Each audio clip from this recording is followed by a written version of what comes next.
Do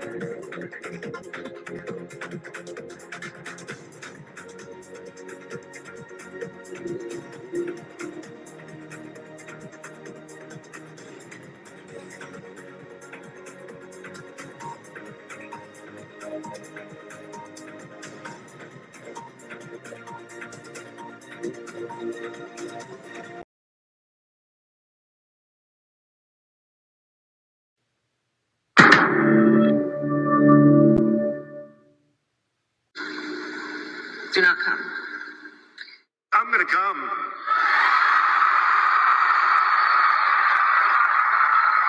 Beetlejuice. It's showtime.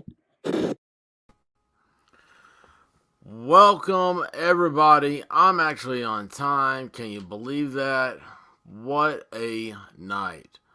If you came in here to focus on Amber Heard saying it's all your fault, well, thank you. But I'm going to give you the warning now that has been changed. We have got an update from... Did you hear that? That is the coon dog. Hey, I'm paying attention to you. That has been changed because our boy Joe Biden gave a speech. Hang on a second. She has to go outside and doesn't realize she can't do that to the door. Honey, you can't do that to the door. Okay? You gotta go. Come on. Come on. No. Go lay down somewhere else. Hey. There are people in the room. Did you know that? There are people listening. Come on. That's a good girl.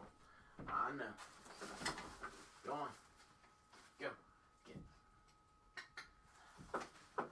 Come on. Go in here. Look, go in here. Look, what's that? Go get him. Go in there. I hope everybody is blessed to have a coon hound one day. No, you can't come in here. So, anyway, back to it. So, I was watching The Boys, Season 3. It's really good. It's enjoyable. It's fun. And I'm like, you know what? I'm getting ready to do Nightcap. Let's see if there's any news. And I find out that I missed Biden's speech of totalitarianism. And, yeah, it's not fun. Heather, how are you doing? You know, I'm so glad you came back.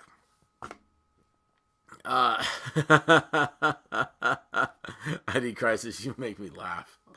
But Heather, I was thinking earlier, I was like, you know, I really should talk to you more about law school.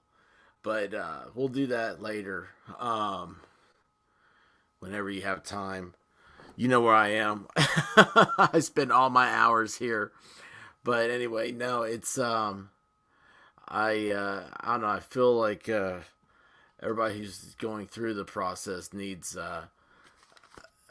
always needs somebody or something to talk to about how I don't know, life. But well, it is unfortunately crap. I'm trying to pull up my stuff on YouTube, and it doesn't want to pull up, so this way I can follow the chat. It's the poor man's 2-screen video deal. Oh, I found out tonight that I had a Friday Night Live that was not played. It was not. You cannot watch it because it was oh crud! Hang on, now I gotta turn this volume off. I know. I'm professional. I promise you. And the things I'm professional at, I'm very professional. And the things that I'm not, well, you get the best of me. So, oh, yeah, awesome.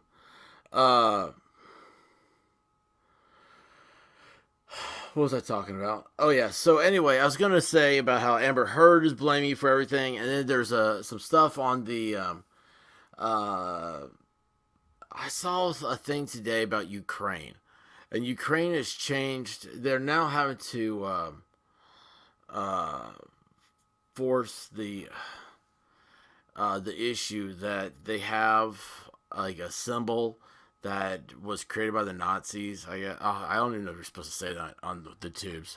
I have no idea. I unfortunately my fascist history, knowledge of history there is lacking on every little symbol and saying and everything else that was ever done.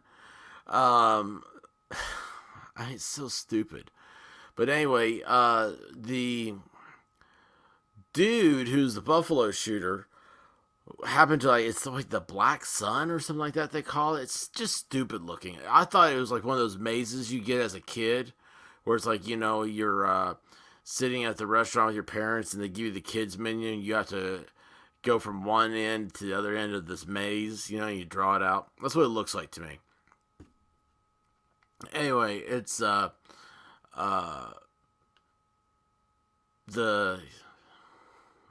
what are they called over there? Ukraine? I almost said Armenia. Where the heck's that come from? Guys, I'm not focused. I'm mad. I'm livid right now.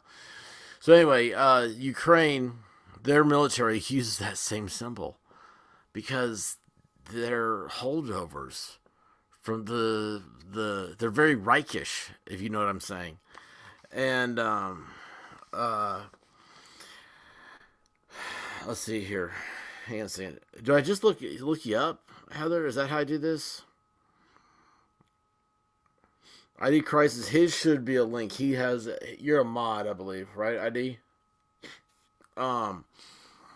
Just you can click on his. You might want to be careful, ID. You might get some of these crazy people that follow this channel. Next thing you know, you can't control it. But anyway, so I was going to talk about that the Buffalo connection to Ukraine and how they want to arm all the citizens of Ukraine while completely disarming Americans. But they're not concerned about gun control because nothing's done. They have to admit to Chicago being a reality.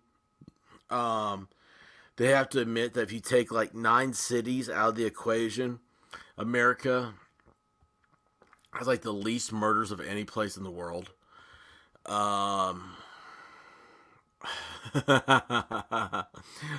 Sully survived. Listen, Sully survived, and that's what matters. Anyway, and then also we have a completely wide open border, which is all this just adds to the fact that it's not about safety, it's about an agenda. And it's such a idea. I bet you do. It's the article I found was from Israeli 365 News, or Israel 365, sorry. But anyway, then we get this Joe Biden speech. And I've got on there, I changed the title. I was like, let's cover this. And now I don't even know if I want to do that. I just want to go back to having fun. I put up there at the bottom of the screen is how to contact your congressmen and your senators. Because you guys know how I am. I'm very liberty driven. I'm very much, I see everything as an attack on individualism. And I think what's best for the individual is best for the country. I'm a student of Adam Smith and The Invisible Hand. And it's a scary time to have those beliefs and to have a feeling of being compelled to perpetuate those beliefs, to hand those off to other people. And that's not something you can do, or you used to be able to do that at the PTA meetings, at the Rotary clubs, at Thanksgiving dinner. Yeah, you used to be able to do it just in your small community. Now we're seeing that that's not effective anymore. Yeah, that's very effective, but we don't use that. We don't utilize that. We really need to make a drive back to that. We have that core there, but I'm not. That's not what this is about. This is about how to slow down a runaway train. And so you guys may not realize, but every congressman you can reach to that number that's going across the screen right there. Every I think that's Heather, and I think you clicked ID Crisis, which is good. You need to be in his, and then I will. I'll be in there later at some point. Hang on. I'll try. Let me know before you leave, Heather. Don't leave without me saying bye, because I'll make sure that I put up a link for you to get into Discord. Um, Okay, hold on. See, okay, like this is you guys. I love you guys. I absolutely love you. So I was tired earlier, and I realized that tired is a symbol that I've got. My brain's frazzled. It's gone back to frazzle this week, and that's not good. But I was tired, and I was like, the only time I find happiness now is when I'm able to sit here at the studio and start out just running my mouth, and because you guys put up with me. And I love it. Being able to talk is the greatest therapy I think anybody can have. Being able to talk to a professional is incredible. If you haven't ever gone to a therapist, please make that appointment. Do that for yourself once in your life. It's like leaving and your brain is on vacation. And I have therapists that are friends, and that's what got me into it. And it's like yoga for your mind. Whatever stigma you think there is for therapy, dude, it's not there. Like, you're paying these people to listen to you about anything, and they help you deal with it. It's really awesome. But Sully, back to her. What got me laughing is her bucket list. Okay, so she evidently stayed at the Shining Hotel last night. I don't know. She has a story to tell, and I can't wait for if she wants to tell it. I can't wait for her to get back on here and tell it. Um, and wait a second, I do have to ask this now. Sully, are you going to be around on Friday night? Because I was thinking Friday night we're going to have to start getting guests to fill in. So I was like, boy, it's just gonna be me and Guava at this point. So, and you know how exciting that is. But anyway, what was I talking about? Oh yeah, Sully. So she sent a picture to me in Discord, right? And Sully, I'm sorry if you don't want me to say this, I won't. But or maybe it was in like her general. I forget where it was. And an interview. That's awesome. So it says I had to look at what time she posted this. It was like, and I saw it at 2 a.m. Okay, so I look at it. It says 1 a.m. and it's a picture. She is. I have a new job for Sully. Okay, she has said that she takes photos, but she's never really said like about being a photographer or something like that. Let me tell you what, some people have a natural raw talent, and I've discovered this girl's. Her talent is photography. She captures in a second the story of an hour. It's unbelievable. And she um it's hold on. If you, okay, so can I share this picture? This one picture you put up at 1 a.m. Is that okay? I'll have to go and find it. I haven't saved it yet. Okay, I'm guessing the clapping hands mean yes. So, you guys, bear with me for a moment. I showed this to the rabbit today, and I was like, Look at what Sully put up. I was like, it's funny. And she looked at it, her eyes got big. Because she read, she goes, how can I sleep like this? And the way, hang on, I gotta go find this, okay? Let me get this. I'll try to remember where it came from. No, was that in her server? Or she put it over in expert server? I think it's in experts. And yes, I talk in a third person because it's the show. Let's see. Oh my gosh, there's so much stuff I've missed over here. Holy cow. What happened to me? Oh, this is so great.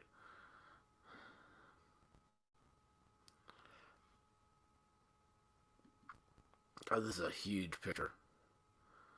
Alright. Now I'm going to bring this over here. Divinity, how are you doing?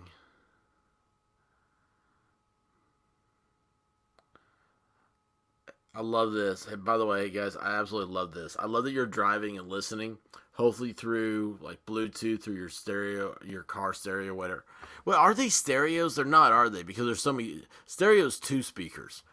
I just now realized that. Like all these years, we've been saying like car stereo, and I'm like, yeah, but it has like when you go to buy a car, it's like 28 speaker super sound system. I'm sitting there going, like Bose Atmos for your house is like 7 speakers, I think, or 9. I mean, how many speakers can you have in a small confined space?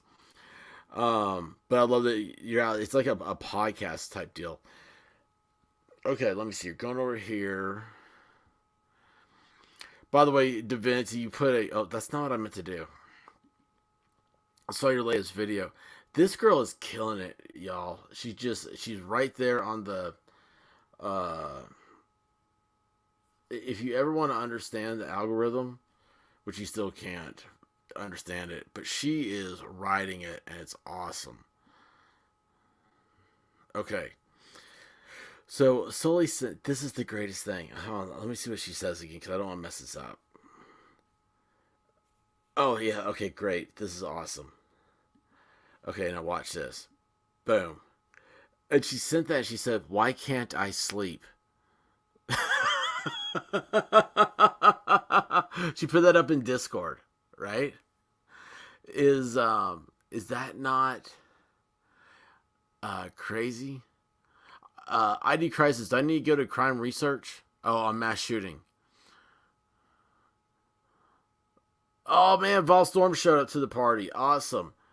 I was just saying. I think that it was just gonna be me and Guava tomorrow night. And I don't know if I got it confirmed from Sully.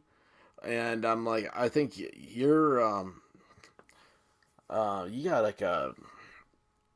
It's tomorrow night. Your night at the fishbowl party. I don't remember. Anyway, look at this picture though, y'all. I mean, this is just. It makes me dizzy to look at.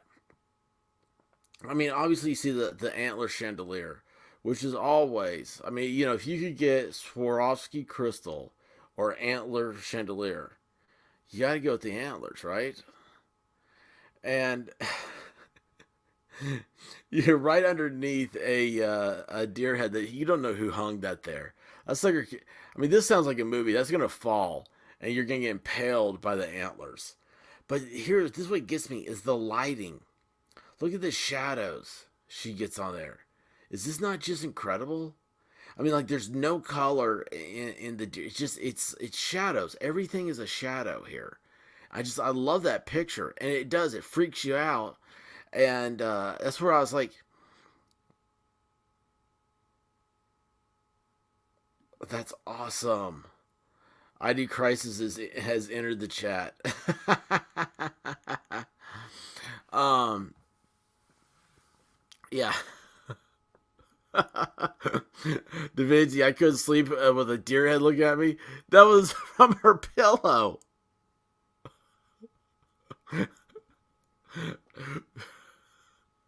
I hate that moose and squirrel. Yes, this is what needs to somebody needs to get into her own rhythm. But no, after that picture, after showing it off, I was like, I know what Sully needs to do, and she may already have it, but she needs Instagram. Like that is such a great picture, and she had several pictures that were just great. She was spreading the word about the lie about birds. We all know birds aren't real, and she was helping to spread the word. We've had too much government cover up over that, and it just needs to go away. But hang on a second here. I'm gonna do a few things here. I'm gonna go back over here. Discord. Don't you love how I'm talking to myself? I know I say this every time, but I gotta talk about something. Um, let's see here.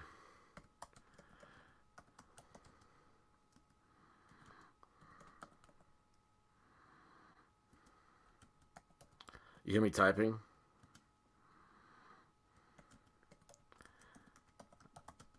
I'm messaging somebody. Let's see, I'm not telling you who I'm messaging because I don't want to influence them. I know, isn't that great? Um, yeah, Sully needs. I can see Instagram. I mean, that's just. It's a gift, man. It just the pictures are such a gift, and I know. Wait a second. You didn't know that birds aren't real? Oh my gosh. Oh my gosh. Yeah, like Heather. That's a huge. It's a huge government conspiracy. Birds were. It was all Richard Nixon started it. Was eliminating birds and replacing them with drones that can spy on us. It's all over the internet. Just type in "birds aren't real" and you'll see it there. I think the guy's name is Peter. That was the he had the courage to really speak out about this, and he put up a billboard. And that's how it all got started. So it's one of the most fun things that the internet has brought us is that birds aren't real. You can look up Bigfoot sightings.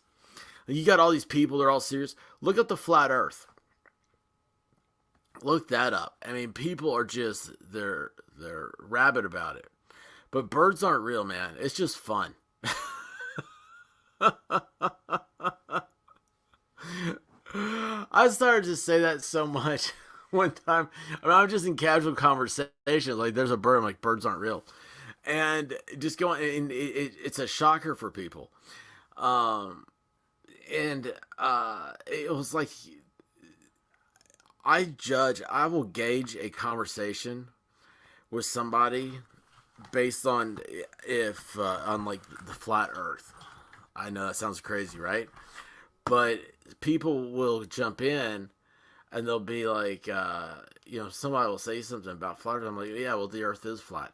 And just watch them. And you can tell everything about a person by the way they react because people cannot handle that thought. And it's so unbelievable to me. I'm like, here's the thing. I don't care if it is flat. I don't care if it's round. All I know is that we're all together having fun right now. So, and I was, yes.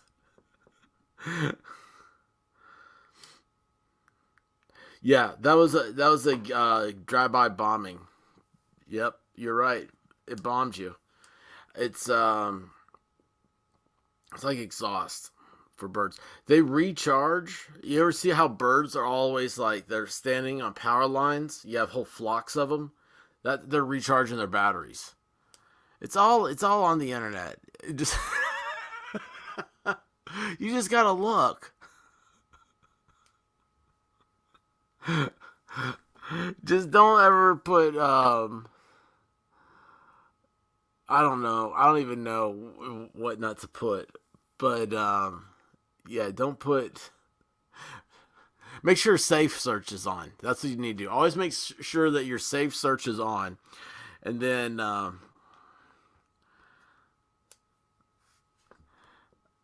would love to. I absolutely would love to. It's hilarious. I mean, I really do. Now, hold on. Now, that's a day I've got to. Divinity, do you know about birds aren't real? Do you know this? Well, I feel like we're overwhelming Heather right now. I like Heather. She's in law school. She's trying to blow some steam, trying to have some fun. She said she laughed the other night. Somebody laughed at my jokes. So, I mean, I like them. I mean, I'm like a dog that's been left out in the cold. I'm starving for attention. But I don't want to overwhelm her. I like Heather coming back. She's fun in the chat. Yeah, hold on. Let me see her. I'm going to have to look it up. Okay, now you guys, this is hijacked everything. Which I love. Let's just do it. Let's find, let's go to my channel here. And we're going to go to Birds Aren't Real. And see here, does he have the original?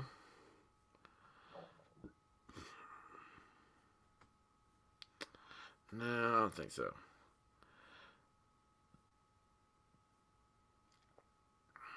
I don't want to do that one. There's a shorter one in there.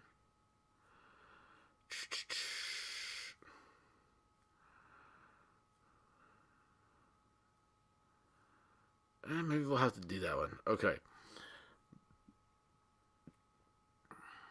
Let me start this.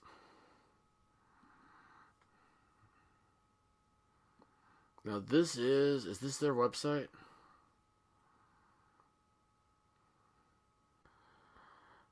Yeah, this is the real deal. And I'm gonna, let me see here. Gonna do this. I'm gonna share. I'm gonna go.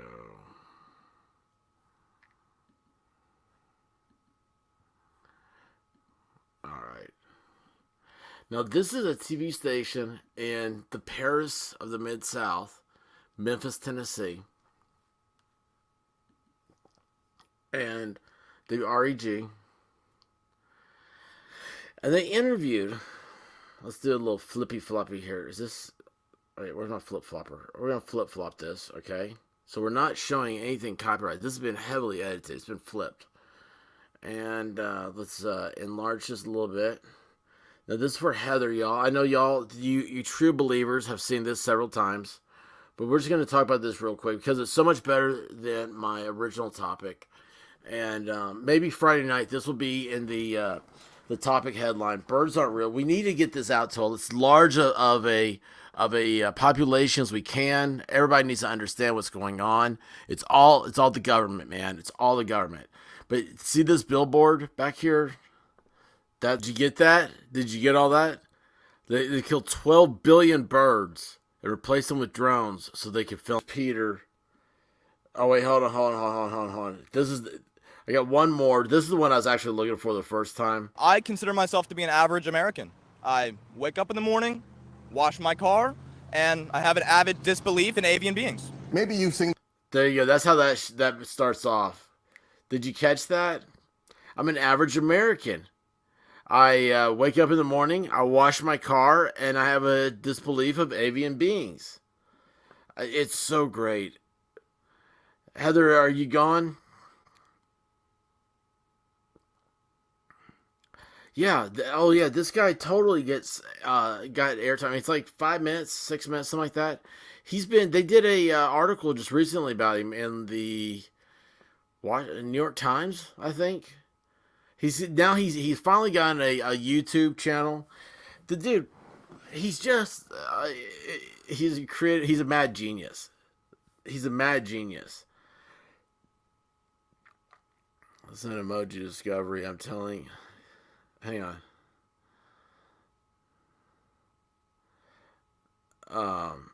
What's emoji discovery? I'm confused. I missed out on that. Hold on a second here. Also, I don't like my. I'm gonna go to the classic. I don't like my. When I pull those up, I know. This is a. Oh, I do not know. I have no idea. I don't know what any of this stuff. I don't know what's going on with it. ID crisis. It's obvious that bird watchers are actually government mechanics. Think about it. They're going out there. They're inspecting the birds, making sure they're flying right, that they have their prosthetic feathers on. They're not giving away all the secrets, other stuff. But all this, it's all NSA. It's all Patriot Acted in. There's so much money that after Patriot Act, it's fully funded. But before then, it was they had to do things. That's why like a toilet seat cost $1,000, or like a hammer was like $750. The Pentagon's buying this stuff. Well, that takes a lot of effort. They're paying a lot of money to the what do you call it, accountants, to come up with creative ways to hide this. And so now, after the Patriot Act, they don't have to hide it anymore. I'm just making that up, man. I don't know any of this stuff. Oh, I didn't see that. Oh, I did not know that. Oh, gosh. Divinity, how did we find you? I mean, it's so great. I've actually stopped that bird one time. He was.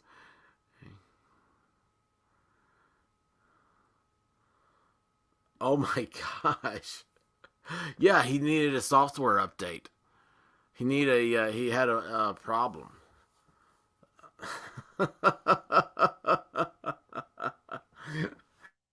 Oh my gosh, whenever the world gives you lemons, just remember that birds aren't real and everything is better.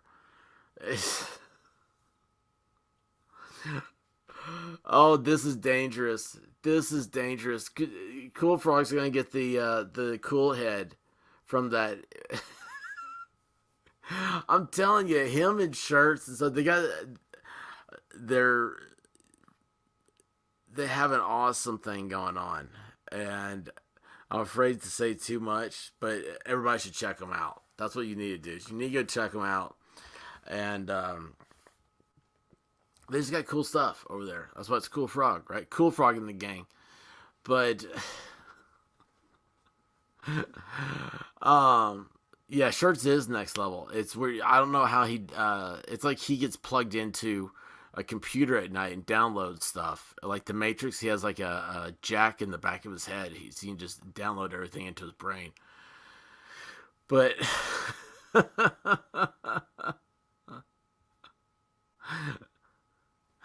oh my gosh, there's too much going on in the world.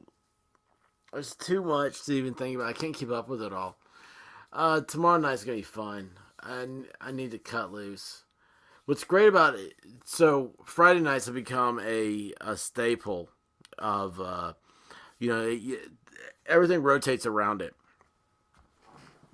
And when Friday comes, about 8 o'clock, about 7 o'clock, I just start cutting loose. Like during the day, I start cutting loose. And I love getting shorts out, you go into the different social medias to put out stuff. Oh, wait a second, what time? Okay, yeah, I just had to think about that.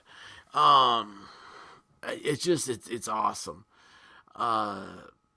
So tomorrow night so Divinity, you gotta check it out. So does Heather. We have I can't remember. Oh, Anani, when she comes around, she gotta check this out. It's a fun time. It's a fun time of the week, and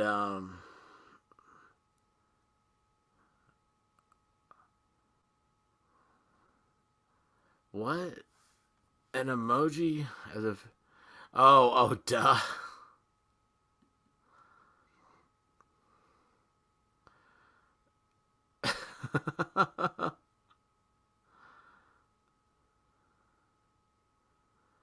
I don't understand this. I'm confused about the white emoji. I'm confused, guys. See, this is what happens when I don't watch all this stuff. I tried to sleep last night, and it wasn't the best. I don't know why. Like, I woke up just like wide awake. And that sucks so bad. Tonight. Oh, excuse me. See, I yawned just talking about sleep. I took a nap this afternoon. That's horrible. I hate that. I was about to take another nap before coming on live. But tonight I've made a commitment. I'm going to be sleeping in the back cave where I have everything's blacked out. And I have no idea if I'll even wake up. I may sleep right through Friday Night Live. If I do, Sully, you got to take over. Um, there's a cool frog. Um, do you have to show my? Oh, I see what you're saying. Did I have to show it? No. No, what are you talking about? No, we're cool over here. I don't know what everybody else is doing. I allow everything. And I take it back. I don't allow everything. Where's my channel at? Where'd it go? Oh, I'm stuck on birds aren't real. It's a conspiracy. They took it over. Let's see here.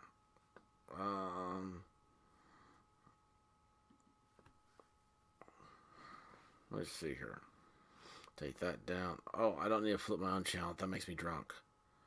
No.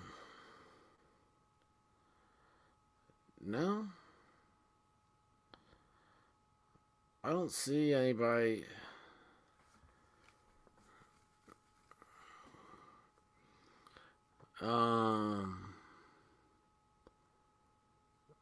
No, nothing's taken down over here. Nothing's up. Sorry. Yeah, I'm trying to find. Yeah, why? I see all these. Look, matter of fact, I'm gonna pin it. There you go. Oh, wait a second. Yeah. Oh, whoa.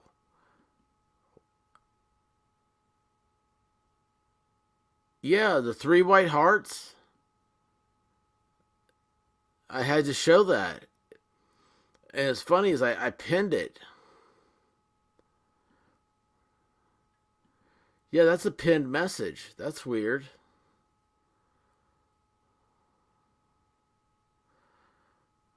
What's that?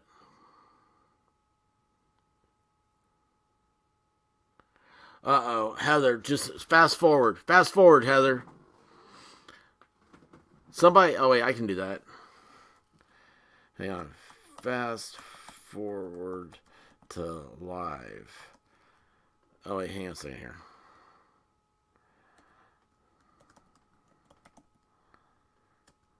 Oh yeah, there it is. Boom. And that worked. Now my comment's been blocked. I'm kidding, it has not. Moment for the clippable material. I have no idea. You guys are so. This is awesome. You guys keep it up. I have no idea what's going on. So I'm just gonna chat and get some of my loose brain ends taken care of. Let's see what do I have here. Yeah, the Buffalo Shooter. Oh, that's right. ID Crisis had that up. I need. Did anybody click ID Crisis's stuff? I think he left. Of course he did after I sent him a thing. Let's see here. Heather is live. That's awesome. Okay, there's ID Crisis.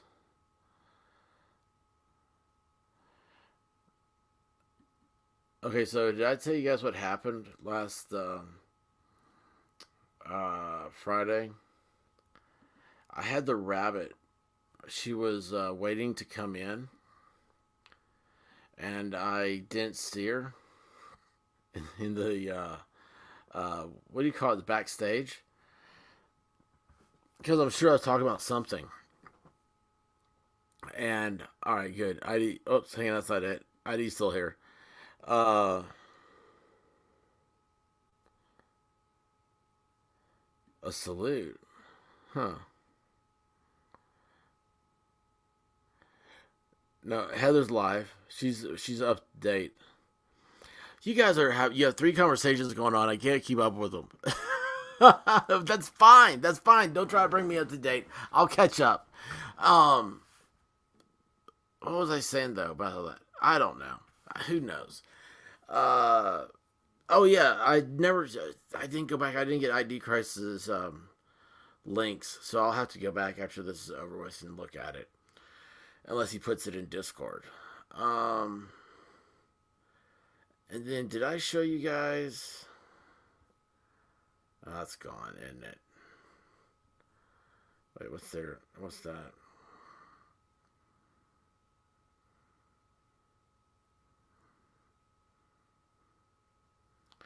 Yeah, I totally don't trust anything right now. And I'm looking at too much stuff.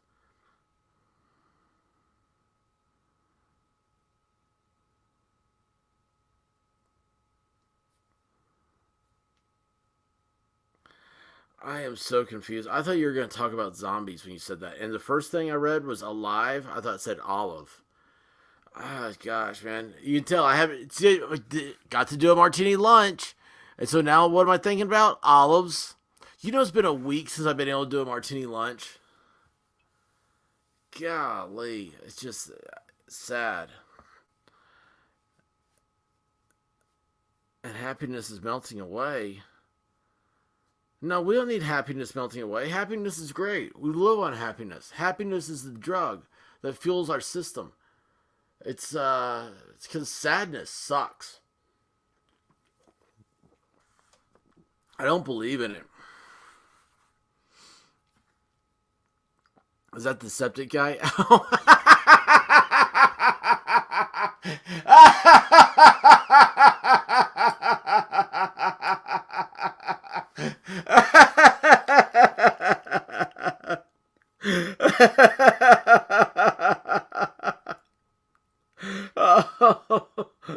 screenshot that.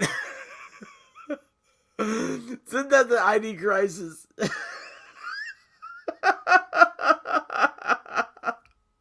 Yes, that's the septic guy. Oh my gosh. No, Divinity, he's more than just septic tanks. He's gas tanks too.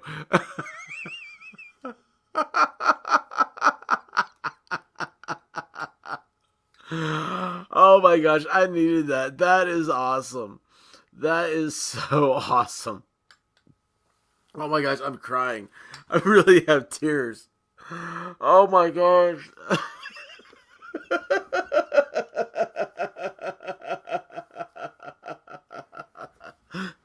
Oh. Oh gosh, first impressions. That's awesome. That's awesome. Yeah, ID Crisis, that's me. That's it, guy.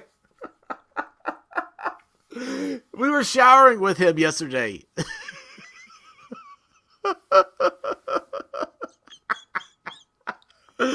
Oh my gosh, ID Crisis became a complete rock star in like 2 minutes. He's the septic guy we were showering with. I mean, that's just hardcore. Oh. Oh yeah, all right, Heather. Sure. Let me gosh, I'm so slow. I'm so sorry.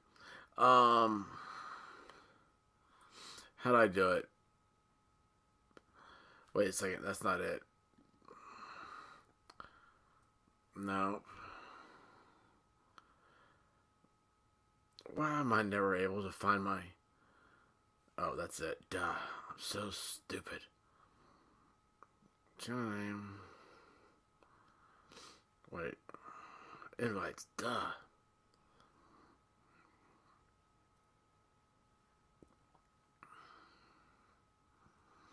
I create one. And... So I'm going to limit this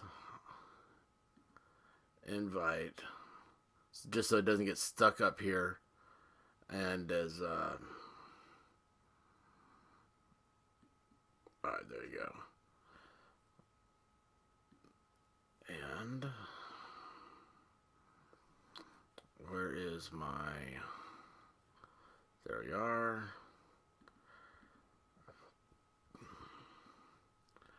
All right, there you go, Heather. Cool Frog beats me to it. How do you do that? I didn't even know you could do that over there. I don't know, man. I don't know.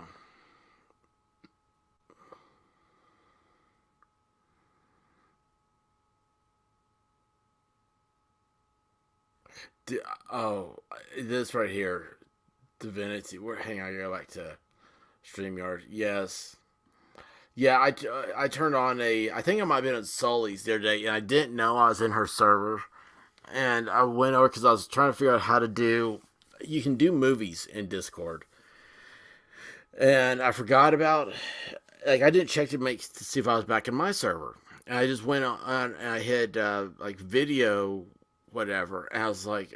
Then so I realized it's like. I was waiting on other people to join, and I looked up, it said Sully server. I was like, oh, no, no, no, no, no, no, no, no. I don't want this to happen. And, hey, Heather, good night to you. And, glad you got home safe. That's always good. Oh my gosh. So, yeah, I heard a story today that was absolutely frightening. And it was a friend of an associate's. Like, not a friend, but it was like this person was like wherever they live. And I don't know where. I honestly, to goodness, don't know where. I was told the story third hand. But it was just like she was out walking her dog. I noticed some guy following her, and she confronted him, and the guy beat her up, like in the middle of her neighborhood, beat her up and kicked her dog. And I'm like, it was so weird. When it was being told to me, all I could think about was that guy from the Delphi murders. I'm like, that is so sickening. So, yeah, if you don't have if you live in an area where you can carry, please carry, ladies, when you're out there with your dogs by yourselves. I don't, guys too, man, but yeah, it was just, I don't know, it's very, I have no idea who this person is. I have no idea where this story happened. I mean, it's complete hearsay. It doesn't even have to be real, but just the way it was told to me, I had that feeling of like visualizing and feeling it actually like a true thing. Like, you know, like the person that happened to is telling you this. And, oh, hush now. Shh. The,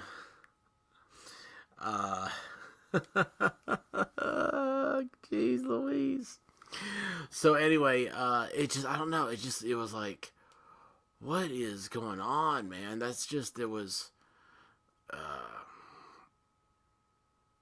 yeah, I don't know. I mean, so I guess maybe because like our neighborhood where I live, it's out, we're 1 mile within the city.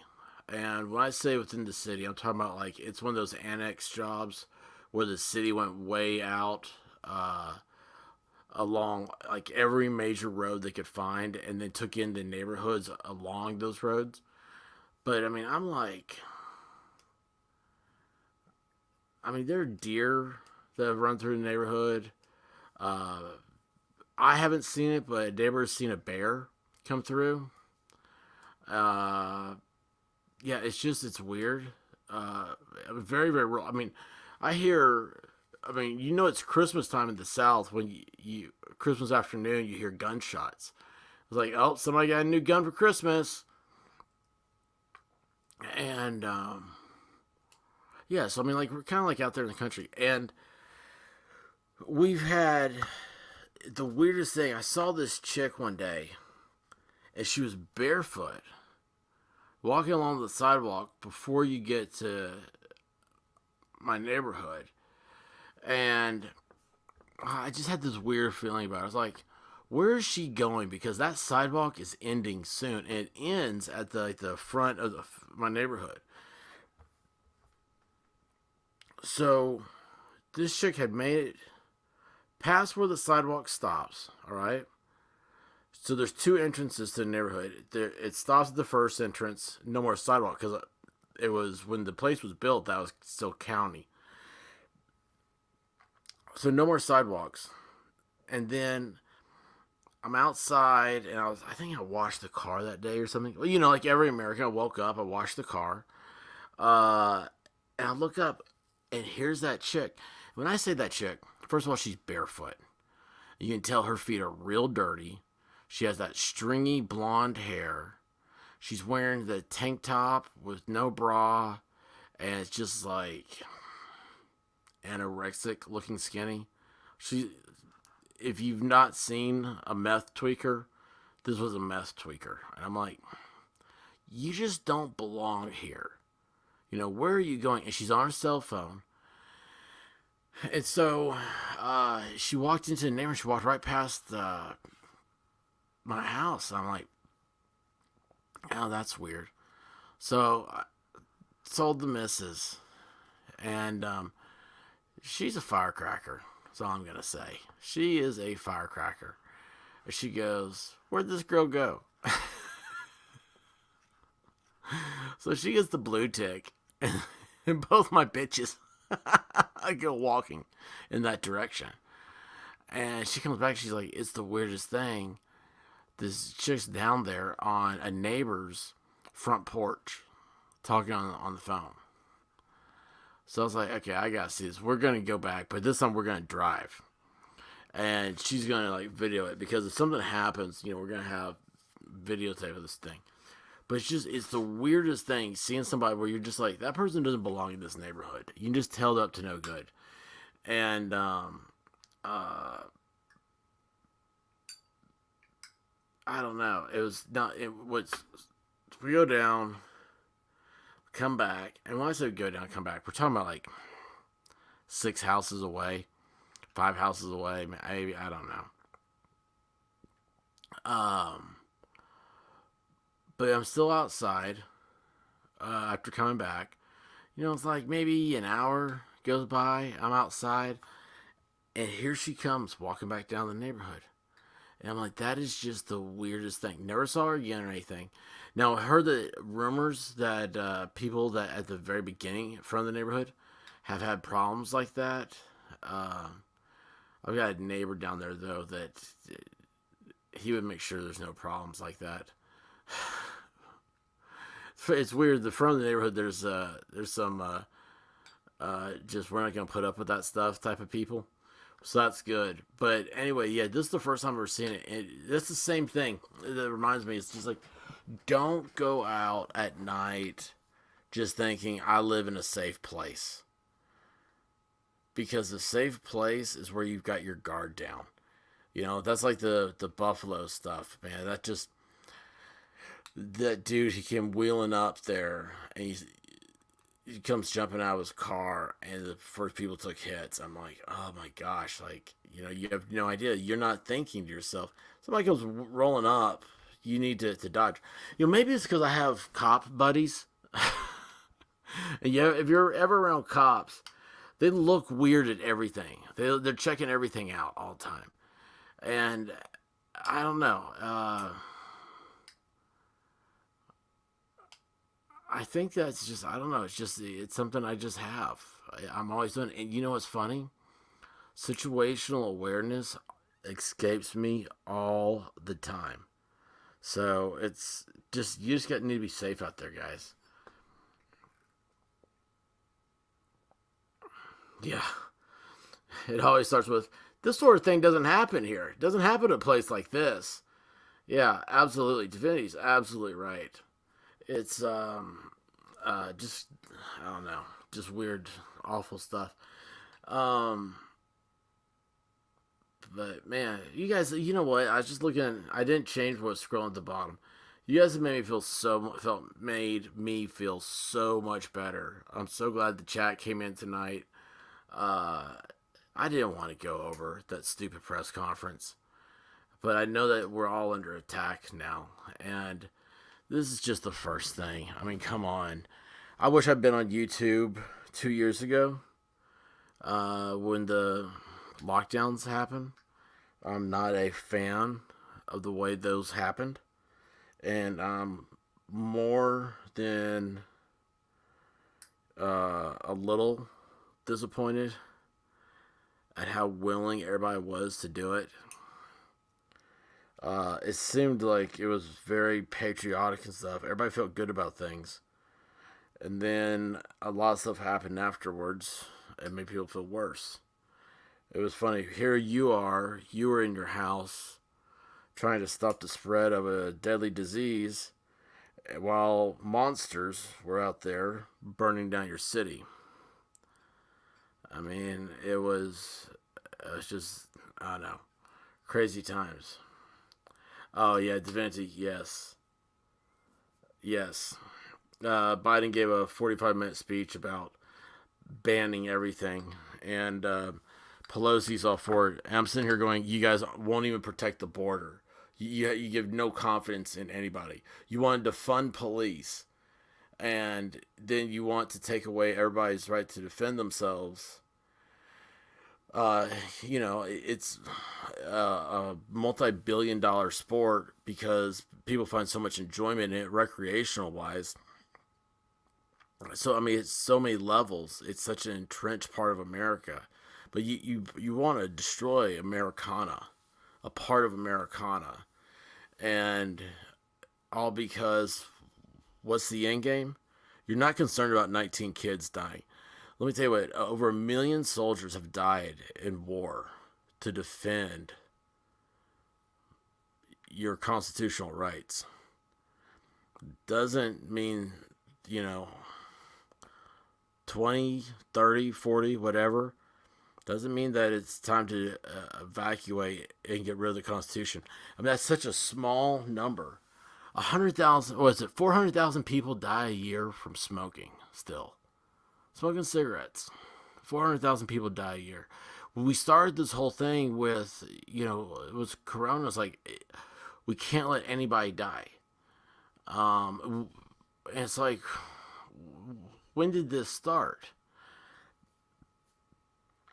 Look, I hate death worse than anybody, and I fight harder against it than anybody you'll ever meet. But it's, at the same time,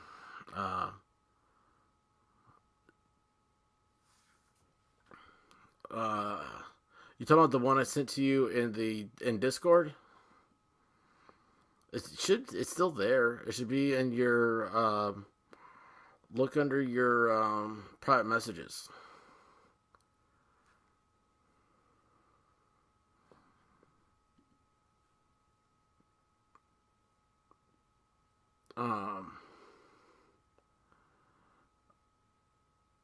I don't want to there we go. Wait, her. I don't want to hold your hand through it, ID, because you might have been in the septic tank.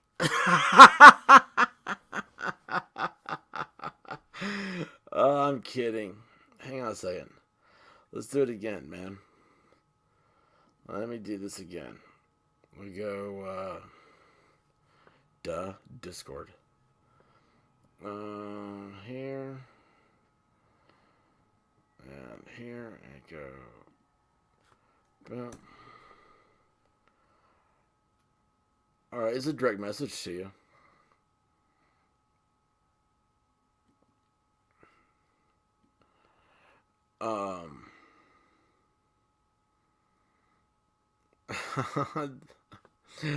Alright, it worked this time. Alright, y'all, get ready to welcome ID Crisis. ID Crisis, I am sorry I don't have a big introduction made for you. I need to work on that. No, that's okay. Well, if you start doing it again, I have a card specifically for how you can get. It took a lot of time. I wanted to have like an actual video cut of it, but Screen Record doesn't let you copy stuff from Hulu. But are you talking about me sniping your thing there, Knight? No, not at all. No, we'll just keep going the way we've been going, and when it happens, you'll know. Oh. But it's not. It's very endearing. It's very sweet. It makes my teeth hurt. Yeah, I don't know what happened. I was looking. I went to your channel. Oh, Uh-huh. okay. Now I know what it was. So how do? All right. So I need to find out where's the button where I can just like see my messages. There. Yeah, it should be if you go over. Like for Right. me, it's at the very top. It has a like little Discord symbol. Yeah. It's like I click that, and then to the right of it says direct Okay. messages. All right. I didn't click on that because I'm like, oh, that's just like another channel somewhere. Because it was like I didn't see that little line in between. I got Dictionary Divas up there, and then above that is Discord. All right, learn Well, something yours is new in every order. day. All Yeah. right, So I'm down. I'm anyway, down. how are you, sir? You made it. By the way, I want to say that you have a wonderful reception from inside that septic tank right now. Yeah, you know what's funny because well, it's not that I want to get like into it, but I'm actually going to have to get a camera down there and get back into it again. Because Oh, I filmed the inside of this thing, and then when the plumber came on, he starts taking his snake and trying to bore stuff out and whatever. He goes, I ran into something the snake didn't really like, but I got through it. And I'm like, I hope that wasn't a piece of the pipe that like goes into it, because then you know it's the just it's backyard the other thing floods. is, well, here's I think I was on with Cool Frog, or Mhm.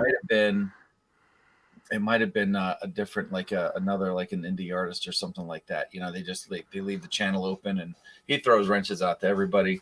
Uh-huh. And we got on the subject of oh no, who's that cat from New Mexico? It was a Cool Frogs. It was on Cool Frogs channel, because we got into like how much does it cost to live Yeah. where you are living, where you're living, and then I like reluctantly started talking about how I bought this house. Mhm. And I moved here in like 99 and I was renting it, and then they offered to sell it to us, and I figured, well, I already know everything about this place. It's like it's cheap. It's an old house. They sold it to us for like really cheap. And then we put a deck on it, and the deck is right over this septic tank that I'm having these issues with. So if then my worst case scenario, if I have to dig that thing out of the ground, I have to disassemble a deck that's only 6 or 7 years old Oh, dude. in order to do it. Right. And that's just like the amount of money that would cost. So, I'm kind of like, I want to go back, because so I go into work the day after, and everybody knows the reason I called off is because I had this issue. I had to call a plumber. Uh-huh. And one of my supervisors, like, I had that problem, he was going in there to exactly, that's what it was, Cool Frog, Dwight Zombie, right. The guy, he goes to lift the lid off, and it's a heavy cement lid. He drops it in there by mistake, and it shears off this inlet pipe, which is where all the stuff is supposed to come in. So he's learned a lot the hard way about this stuff, and we're like sitting there wasting a bunch of time with a dry erase marker board. And I'm like, well, this is how my yard is set up, and I'm drawing a map. He goes, well, this is how these things are supposed to work, and he's drawing his diagrams, and we're going back and forth. And the more he's talking about, the more I'm thinking that something may have like broken. Like, the neighborhood that I'm in is part of an old coal mining neighborhood. So Oh, dude. they're all like older Cape Cod houses, and there's only one bathroom, and there's just everything else is just gray water that goes out of the house. Mm-hmm. And it's just one of those things where you're like, all right, well, this is an asset, or am I going to be able to rent it out someday, or leverage against another house? And if that happens, and I've never done it before, do I have to go to a bank to get a loan, or somebody has to inspect this place or whatever? And when they do, am I going to be running into a whole bunch of things where this is grandfathered, but that's not grandfathered, and you're going to have to take this apart to do that, and that. And, anyway, so that's where my head starts to like spin out of control, and it makes me take an action camera, stick it on the end of an extension cord, drop it down in there, and start like looking around to see like what I can see. And I think you're overthinking it, man. well, I mean, like when it comes to selling and stuff, I mean, like just No, sell. well, I That's don't know. somebody else's problem. Right, but there's if it's going to be like a traditional mortgage, and the other person's going to be buying the house, then has to be inspected, and that includes the sewage or the plumbing or whatever. And that's where a bank is going to go, oh, yeah, I don't think we want to put a loan out on this thing because it's so old. Because there's such a thing as those tanks like just collapsing in on themselves. Yeah. You know? See, like, I know, I mean, I don't know. I mean, like, for us, when we got this house, like, our home inspector, like, he came and turned on the faucets, and he plugged in the wall receptacles and made sure they worked. And it's like, okay, right, that's it. I'm like, yeah, I had a guy come in and do that just because I wanted to be aware of, like, I know there's things about the house that I know, and there's things about the house that I don't know. What is this? Real quick, sorry. And no, it looks like a link. In fact, let's see. Everyone, be sure to vote for the expert.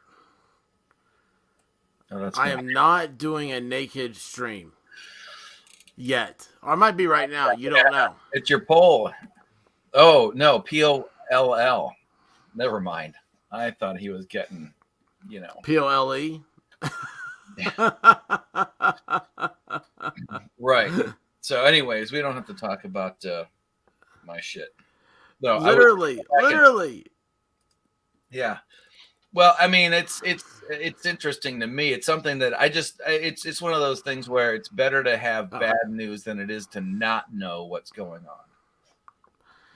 So, Yes. but I want to find. I want to go back and find that link that I sent before, because all that was stats on mass shootings in America or mass shootings, like planet-wide age ranges, types of guns that are used. Will you put that stuff in Discord for me? I did. Okay, awesome. Because I saw it right here, and I was like, man, I got to go back through all the stuff, and then I know what will happen is I'll click one, and then I'll get distracted reading it, and I'll forget about the rest. But Discord, was it in your messages? Now that I know where messages are. it doesn't Oh yeah, matter. there it is. Let me see. Do this. I'll just do that, and then I can share the screen if it actually comes up. Come on now. Or I could just go to my history. It makes sense. Yeah, I was working on something before. I've got like a friend of mine that does like shaved ice at different parks and stuff. And awesome. summertime is his big thing. And I was doing a sign with flavors and stuff. And I'm like, I don't have the time to hand paint one. So I was just going to have compose it on the computer and order it from like a place that like does banners and shit. Yeah. And I closed the file, and then when I went to open it back up again, if you ever seen like a file that was done in vectors, and then when it opens back up again, it's just slices of it, like it slices it up and cuts it into pieces. So I had to go. I had to like go back into my time machine and pull something up from earlier, and then work with it a little bit. Otherwise, I would have been here earlier. Where's that freaking link? Show full history. I'll do that. I know it's in here. Oh yeah, mass shooting myths. Does the U.S. lead the world in mass shootings? Yeah. Did you watch Biden's speech tonight? I can't. No, I didn't. No. Okay. Yes, I didn't either. And I probably should, because I'd rather have my own fresh perspective instead of like a derivative perspective of somebody else. But that was going to be what I was going to do tonight was do that. And I was like, man, next thing you know, the chat took over, and I was like, this is awesome. Like, I'd much rather talk about birds being fake than this now. That dude is weird. That dude is awesome. Can two things be true? Yes. Yeah. Yes. Okay. Weird can be very awesome. What do you think he smells like? I don't know, man. He does not clean up very well. I mean, it's like they didn't even spend time with him in the makeup chair. You know what I mean? Like, shave, at least. Don't show up in it. Like, if I show up to work, I'm like, and I'm going into like manufacturing. If my shirt looks like I slept in it, nobody cares. Yeah. But that you're going to go on TV. You're representing yourself in whatever that movement is. Let me tell you. Yeah, well, I think that's part of it. That's part of his whole shtick. I mean, The You- guy, he probably graduated college, and his dad was like, "You need to get a job," and he's like, "Oh, geez, man, like I don't know what to do." And so he took the last of his student loans and bought a sign that said "Birds aren't real," and he got on TV. Yeah. Yeah. Yeah. It's I like mean, 3 billboards outside whatever, Missouri. yeah, Just put up a billboard. No, didn't Tim Pool did that? Didn't he rent? He rented that billboard in Times Square that said Taylor Lorenz doxed. oh yeah, he did. Yeah, Taylor Lorenz doxed libs of TikTok. I can't talk. This is That's Bloody fine. Mary #2, and it's not very big. Oh, hang on, I just saw you put this up. Yeah, this is one of the links that I sent. So you're talking about a 58% of murders with handguns, 14% of murders only with rifles, and I believe this is it says mass public shooting data from 98 to 22.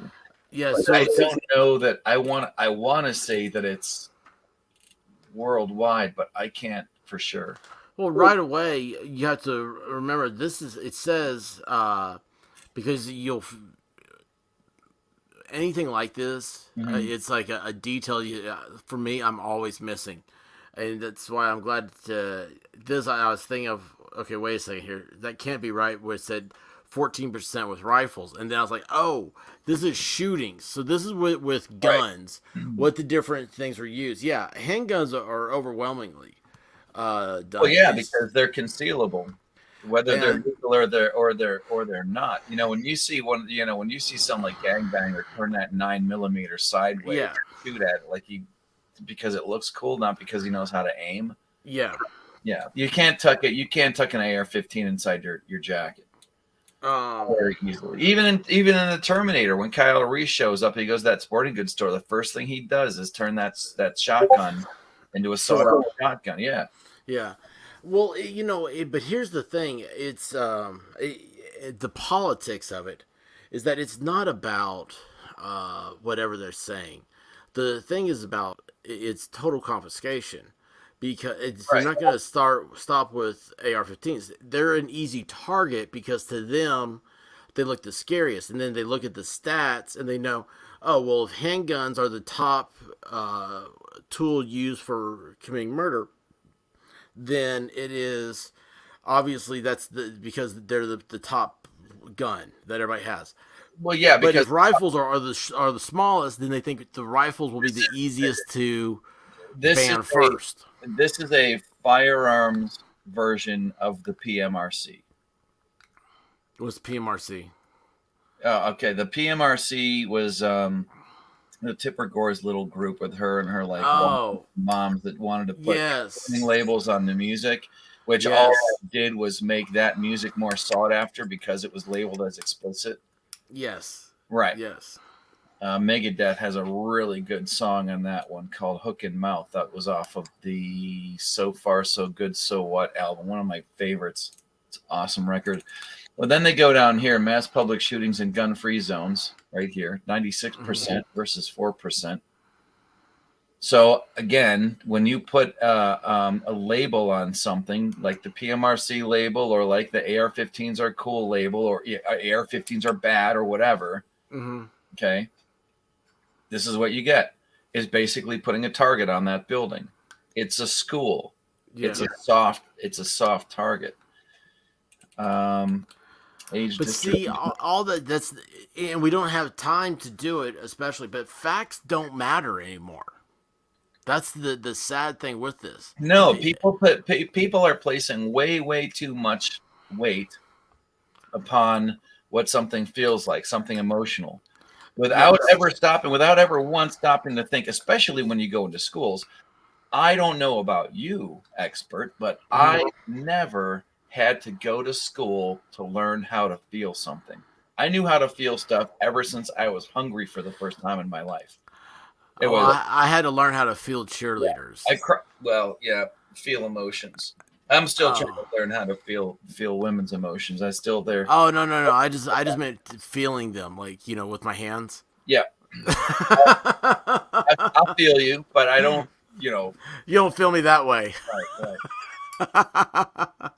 So No, here's but the age yeah, range. Check out the age ranges for mass public shootings of shooters.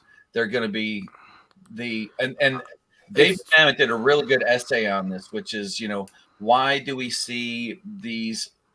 What he says, he goes, it's not about why we see mass public shootings. It's why do we see them in schools?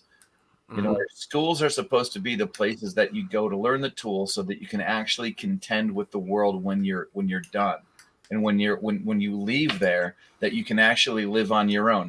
It's that when you learn how to ride a two wheeler, God damn, mhm. dual rear wheel. Okay, when you learn Yes, how to ride a two wheeler for the first time, and your parents, whichever one is teaching you, lets go of the seat, yeah, that you have the tools to keep that bike upright, and you can stop, turn left, turn right, and after a while do tabletops and tricks and all kinds of shit like that. yeah, That's basically what a school is supposed to do. They're supposed to give you the tools so that you contend with the real world, not the one that they're trying to tell you is out there, or the one that they want to have out there. Like, I just got that guy that I was doing the sign for. He was telling me, he's like, look, I can't find people, and everybody says that. I can't find people to work. I can't trust them to show up on time. They're not, yeah. these kids are not being given the tools to actually make a life for themselves, to be an employee or to run their own thing. And if I remember feeling like this when I was a kid in high school, that, like, what is going to happen when I'm done with all of this? I mean, I know some stuff, but I don't necessarily know what I want to do. And it's scary. And Yeah. especially if you're a young man growing up and you've got like a split household, or your dad's not there or whatever, and you're just listening to your parents still try to get their shit together while you're trying to get your shit together, it's frightening, and it makes you angry.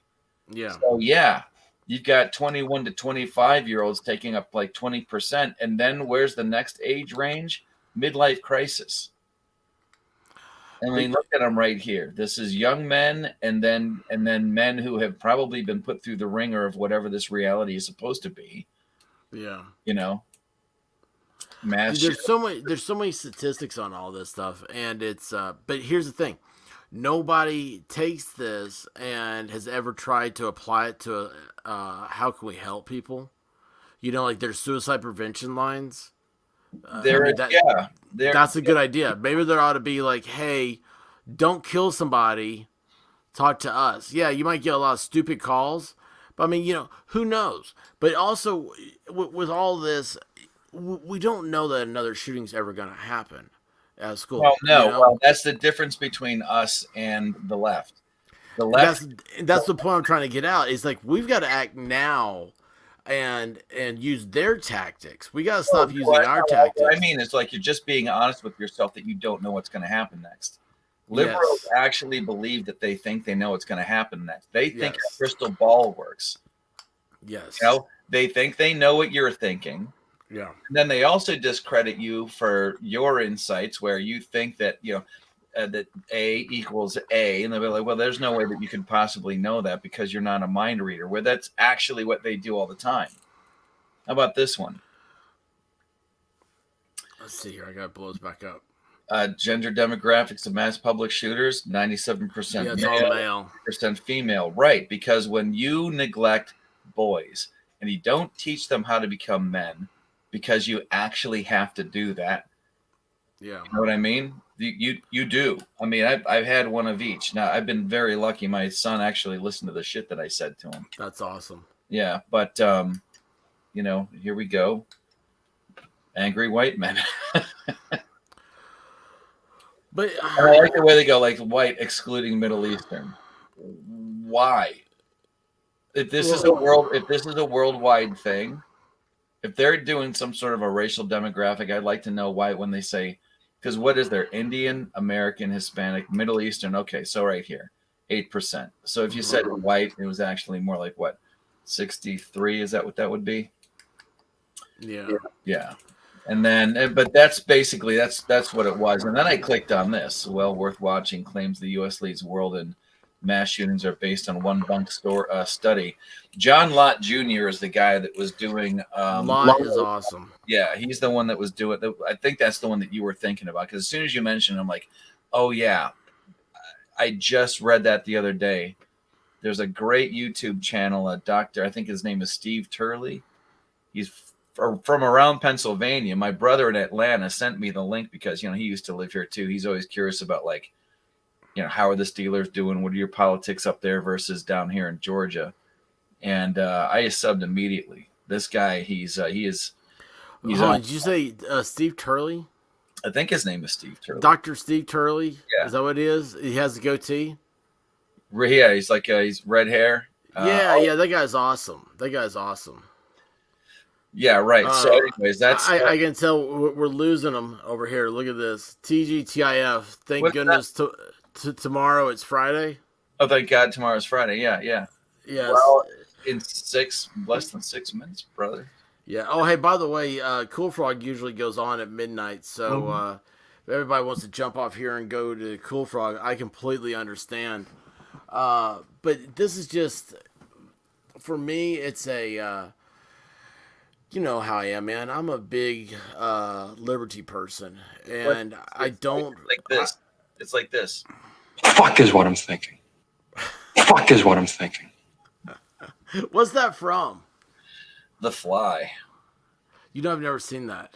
You never saw David Cronenberg's The Fly? No. Oh, that's one that I know I should see, and I forget about it. You should. It's odd. I mean, because it is a love story, and when Ian Davis and Jeff Goldblum were a couple, they met on that set. Yeah, it's so weird. Yeah, exactly. Considering how disgusting it is, but full disclosure, I consistently cry at the end of that movie. It is so pathetic. It's a good. I mean, it is. I'm gonna have to watch it then. It's a love story, but it's really it's good. Look, everybody's making fun of me here. Okay, look. So like, I've seen a lot of B movies. Okay, that nobody else has seen. Like what? What's your best B movie? Roadhouse, because that's my favorite. That's not B movie, is it? Oh yeah, it is. It's a B movie that is. I want to say like it's a high quality B movie, but it's still in the B movie category. Well, there was one I can't remember the name of it, but had Tom Hanks' brother, and he owned a bikini car wash. Huh? Yeah, that's an honest to goodness real movie. You're gonna Tom Hanks' brother is in a movie about like a bikini car wash or a cheerleader. I watched a lot of Zombievers. That's a good one. Is it really? I was curious about that because dude, you know what is an excellent zombie movie? That's a very unique take on the entire zombie thing. Is Cooties. I've not even heard of it. There's Elijah Wood is in it, and there's a lot of Office alumni, but it's about there's these teachers that are teaching summer school. Yeah. Right. And what's it called? Cooties. Okay. Yeah, Cooties. The entire opening credit sequence is how they make chicken nuggets. That's awesome. I mean, that might even be, when you think about the grossest part of the movie, and it all starts with a fly taking a crap on a chicken head that ends up getting the zombie part of the plague. It's all part and there's just this one chicken nugget that starts the whole thing. Listen to this. Look at this. That's not very nice. I mean, she's here a week, and she already knows me. I think it would be nice. It would be nice if we had. I would like to have Divinity's mashed potato recipe so that I could put it up against my own wife's mashed potato recipe. See, I have no idea what you guys are talking about now. She put one of her videos up. You said the expert said follow this channel. I was like, okay, lockstep, because that is hilarious, man. Because I listen to everything that you say, so I was checking out this. As you should. I will never. Everything I say will end up being good for you. I was like at 6 minutes, and the entire time, and I'm sure she's. Yeah. Okay. Of course, your husband says the match, but he has to say that. You live there. He doesn't want to he has to sleep at some point. Everything you do is going to be great because he just doesn't want to die. So That's a good But point. the whole time I'm watching the video, I'm like, all right, so we're gonna see how she live streams, and then I hear Yes. her kids right Uh-huh. there. I'm like, oh, now I get to judge her and what kind of a parent she is, and whether she's gonna take care of this Oh my child, gosh. or she's just gonna like shove the kid off to the side so that I can like do the thing that I want to do, which is usually that's my thing. Like, just go away for a second and let daddy concentrate. Yeah. Women are much better at multitasking. So no, she was really good there. Almost the mashed potatoes almost didn't happen because girlfriend couldn't find the potato masher for a good 5 to 7 seconds. Somebody needs to organize their little utility drawer. That's what I'm. Oh my gosh, that is hilarious. I was learning all kinds of stuff, but I didn't get to see. This is the best chat in YouTube right here. I'm telling you what, like we're all friends. Oh Like, yeah, right. But I mean, I'm just being honest about the whole like we all judge each other, but no, but I want to know how those mashed potatoes are. that is awesome. That is awesome. Is it not funny? Not lest ye be judged by the Mashed way potatoes. you're judging other people, and in this case, it's mashed potatoes. Yes. But no, it was fun. I like it's real people are fun when they're real. When they're real people. Like even like take Johnny Depp. I mean, regardless of the stuff that he said in the past about remember a time when actors were able to assassinate presidents. What that stupid shit he said back then. Yeah. Right. Okay. I can't wait to see what he's like now. Because I've heard it said in the past that a true conservative is a liberal who's been mugged. And he got mugged hard. I seriously, I hope the clouds part and the lights shine down, and he's finally able to see things clearly. But I don't. I just went on a tangent. No, that's fine, man. That's totally fine. You saw where Kate Moss was in backstage waiting on him, right?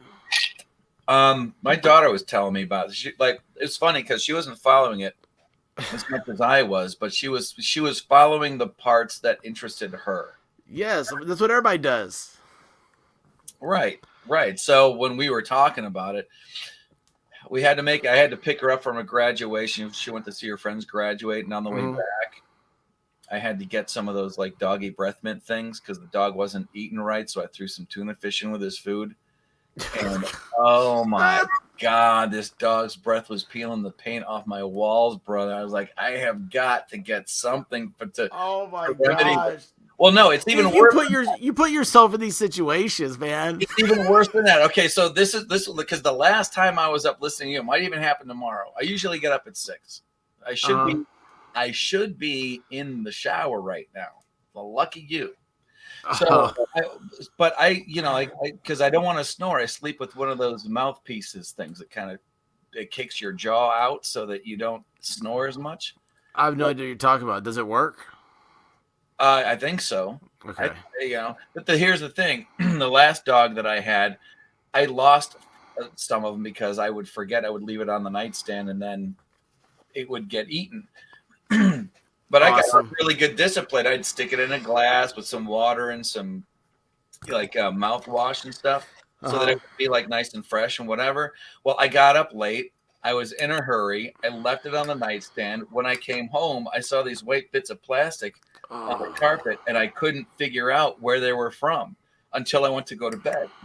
Excuse me. So before I went to go to bed, I'm like, oh, shit, the dog ate it. Then the next morning, my daughter comes out of her room, and she's got, like, cleaning supplies. I'm like, what happened? Bear threw up twice. I'm like, oh, no. I let him out. He does his thing. I let him inside. I feed him. He doesn't eat any of his food. So now I'm panicking. Oh, and he drinks like 2 bowls of water. So now I'm panicking, and I'm like, oh, no. So he's like bowel obstruction or something like that. And then I have this thought, like, everything that's been going on in my life for the last week has to do with bowels. And I'm really over it. You're having a shitty week.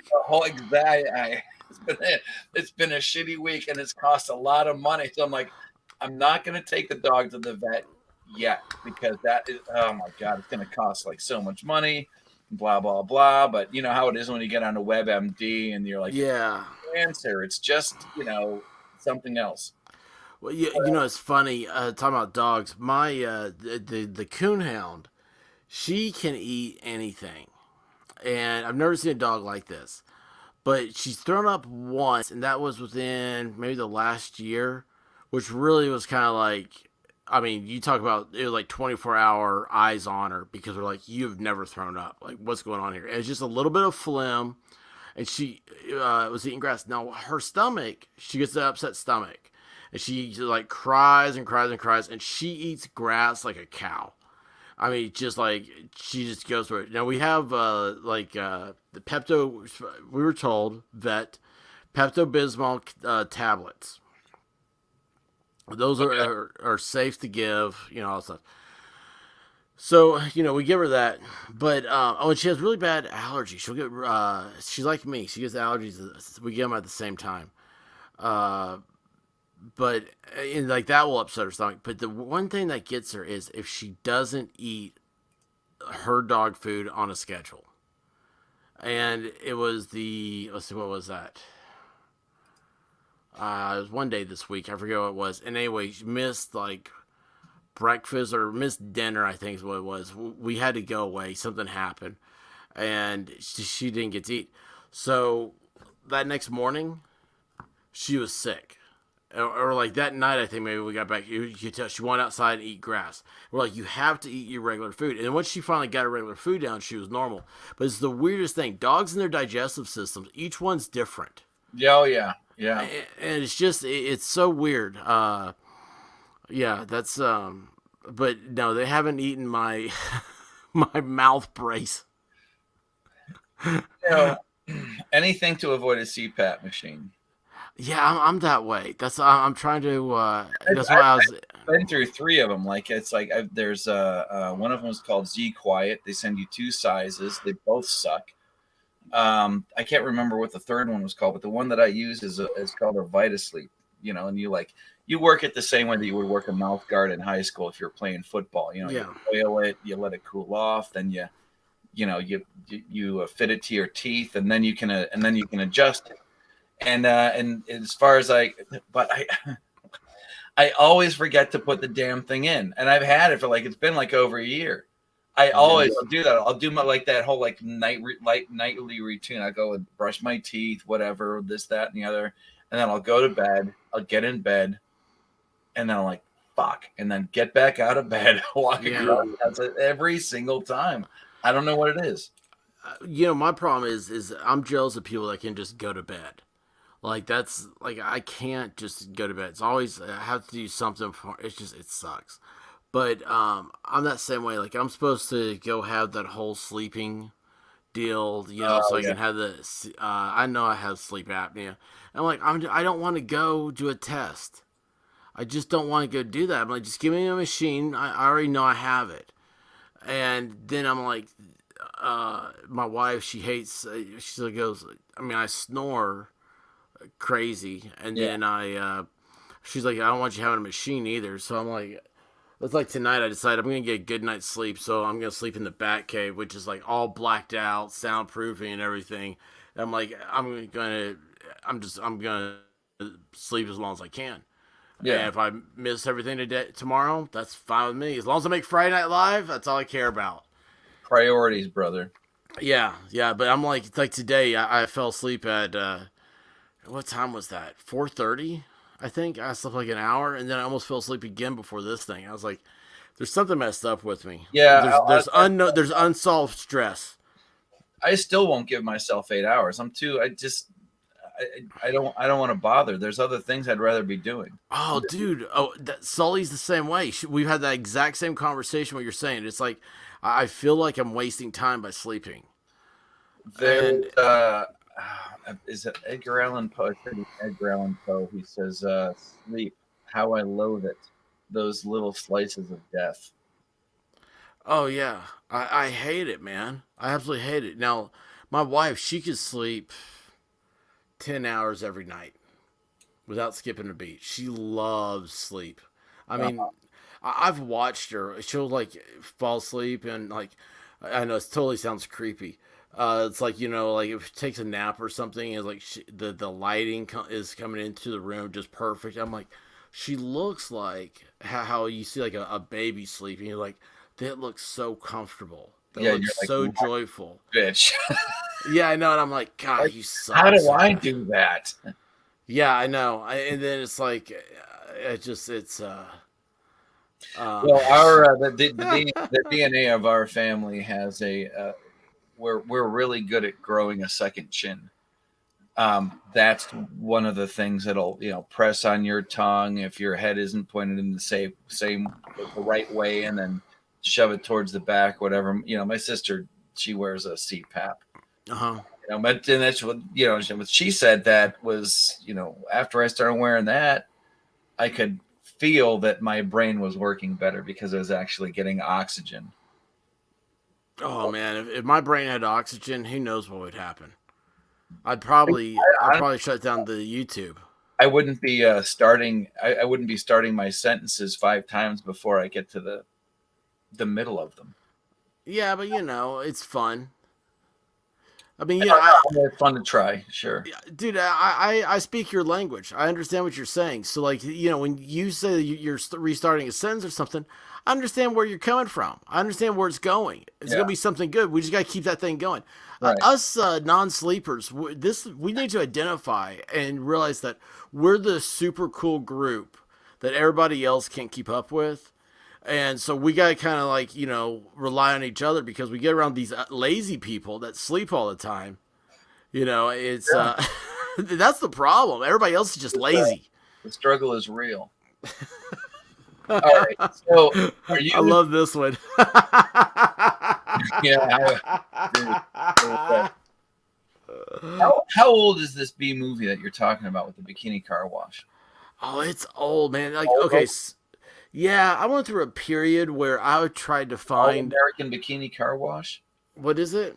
Is it All American Bikini Car Wash? I think so. Is it Tom Hanks' brother? I don't know. That's on Amazon, starring. Is that ridiculous? This is from this. This is 2015. Oh no. We're talking like this thing. I think is like when did it had to be like mid to early 80s. Really?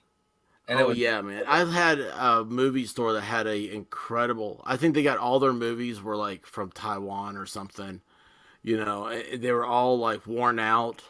Yeah. And I mean, the DVDs were just copies of VHS. Okay. And I used to always get these things, man. I don't know why.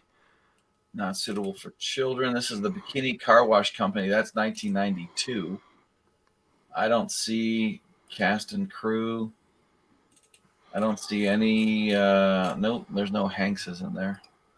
This is bugging me now because there are like car wash movies, like the movie like Car Wash. Oh, dude, Jim Hanks is his brother. Yeah, he's done a lot of voice work, actually for Woody because they sound so much alike. Yeah, I know. I IMDb'd it. I'm an IMDb freak, but it wasn't doing it for me. Bikini Car Wash Company. But you're saying it's 1980 something. Yeah, I'm pretty sure it is. Jim Hanks. Abnormal Attraction, which actually looks pretty good. Filmography, show, sort by year. And you're saying it's 80s. It's gotta be. Feature film? I mean, it's probably direct to whatever. I gotta figure this out. I mean, it might not happen tonight. I'm just saying. All right. Filmography, show all, title, show all, actor, and we want to go to the 80s. 19. His first acting gig is in 92. Homefront TV series. Yeah, I see that. Beach Bunnies, Free Fall, The Clinic, What's- Extra 3. What, Buford's Beach Bunnies? Fast food mogul Harry Buford serves up the best barbecued bunny sandwiches and the hottest waitresses in town. His only I don't know son about Peter will that. inherit the empire if he can only overcome his lifelong fear of women. Well, you're not getting it, dude. No. Clinic, Fatal Passion, Disney's animated storybook. I mean, the earliest thing he's got listed here is 1992. But self-archive footage. That's IMDb, but who knows? That's just what they say. And what do they know? I thought for sure. Maybe I'm just stupid. When did Bachelor Party come out? The Bachelor Party. I love that. I've watched that more than 3 times.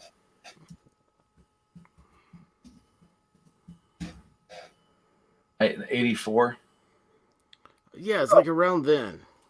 But you're sure it was his brother?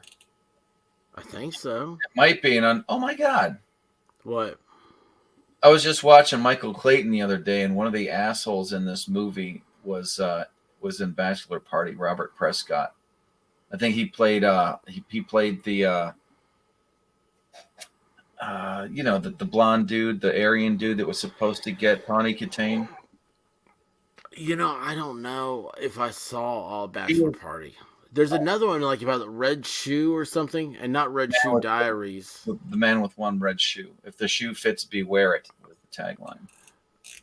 Oh my gosh, that's so sad. But Did I know that? I thought it was clever. That is the Bachelor tagline. Party is fantastic. You know what? I always thought that that was never mind. What? She's actually dead now. The girl that played Tawny Katane? the girl that played his brother's wife. Oh shit. She was like she played Marty McFly's sister. I'm never gonna be able to remember her name. Yeah, what about her? I always thought that she died a while back, but I always thought she was like really fun. What the hell was her name? Actually, well, I mean, I'm in Bachelor Party. I can just look for it here. Cast and crew. Wendy Jo Sperber. She's like a staple character actress who always like you knew it was one of those things where every time you saw her, you knew that she showed up on set. She did her job. She did it right. She was always funny. Like there was this like consistency. Anytime that I was watching something that she was in, I knew it was going to be good. Because otherwise, why? You know what I mean? Like she was like a low risk talent. Yeah. Yeah. But yeah, it was that scene where she's talking with her hands, but she just got done doing a proctology exam. And she's got the glove on with her finger sticking out, and she's like waving her hands in the air, and everybody in the room is trying to duck away from it because they know that finger was just in somebody's butt. That's good physical comedy. Anyways. All right. So how did she die? I'm not sure. Let's see. She was 47. Yeah. Yep. Yeah, she was in what was that one? Tom Hanks. I'm almost positive she was in the sitcom that he was in called Bosom Buddies. Yeah, right, exactly. Oh, really? Yeah, they dress as women. They try to pass off as women so that they can live in a town apartment building that's just for four women. Yeah. Oh, yeah. She was in Bosom Buddies. Yeah.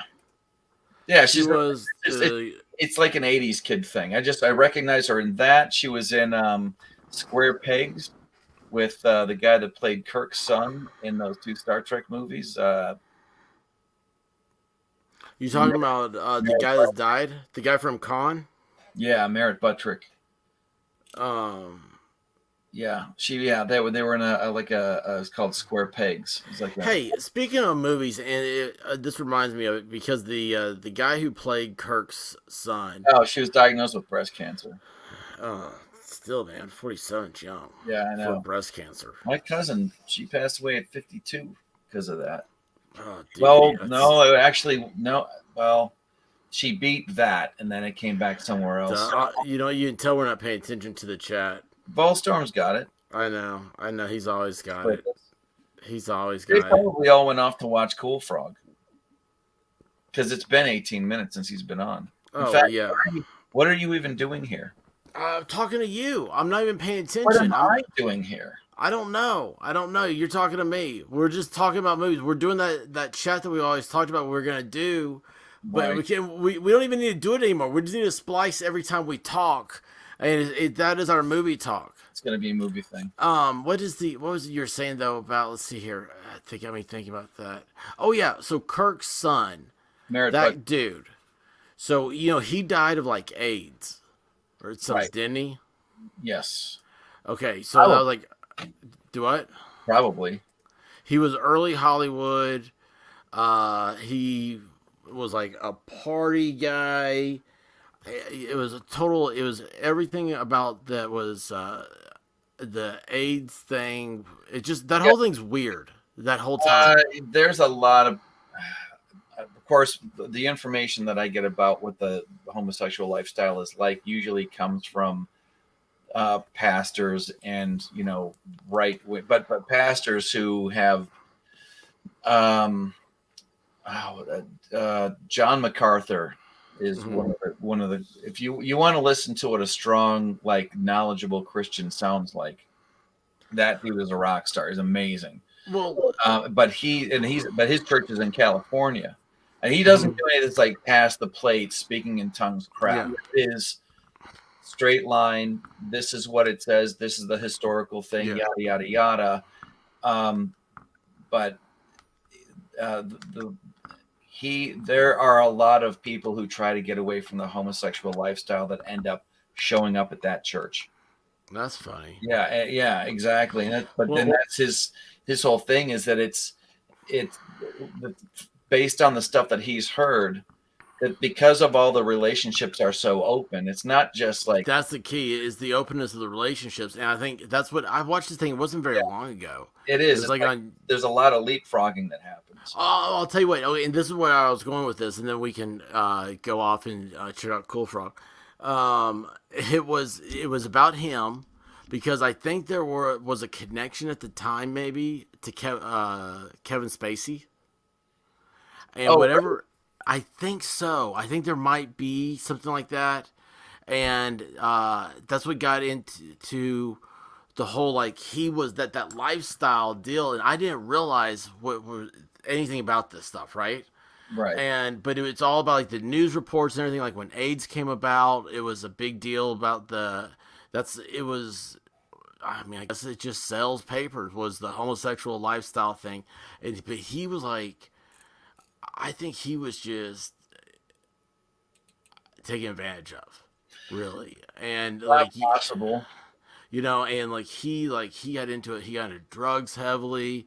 People that knew him said he was a really great guy, really great actor and stuff. And then he died, and I think it may have been of AIDS, like in his 20s. Yeah. And Well, I mean, it was the 80s. Yeah. yeah. Wendy Jo Sperber was not in Square Pegs. That was Sarah Jessica Parker, Tracy Nelson, and Jamie Gertz. So I was wrong.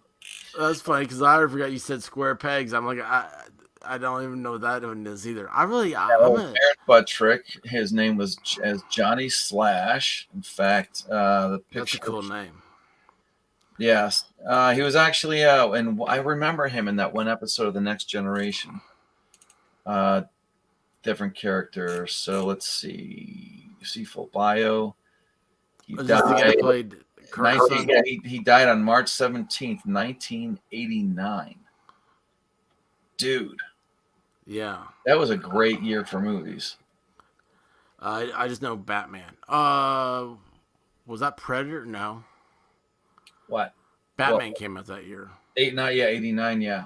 Yeah, that was Predator, Roadhouse, Rain Man, something called Do the Right Thing, something called Field of Dreams.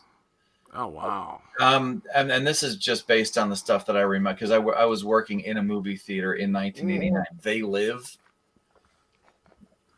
That came out in '89. Yeah. That's crazy.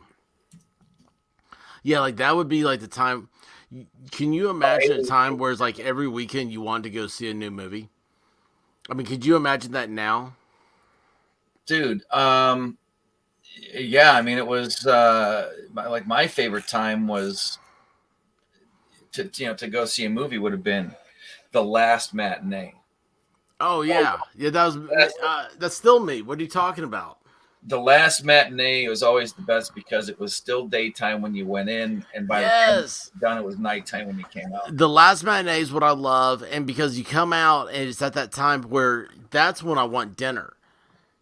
Yeah, yeah. So you went So it's out. like 7 o'clock dinner, or whatever. And it's like it's awesome, and then you've got the night, man. You can do whatever you want to. Yeah, the last matinee is great, but now matinee is only like 50 cents cheaper than the regular ticket or something. I don't know. I haven't been to a movie in. Yeah, last Gosh. movie I went to see was The Batman. I went to see with my my one buddy that like when Batman comes out, it's me and my Yeah. he's a big Bills fan, so The- got that. But yeah, I went with my dog. Man, 3 hour movie. It was good Yeah. though. It's the I I honestly hate it. it's the first Batman movie that had a Batmobile that I could stomach to look at. You didn't like the Tumbler, the one from It was okay, the but Nolan?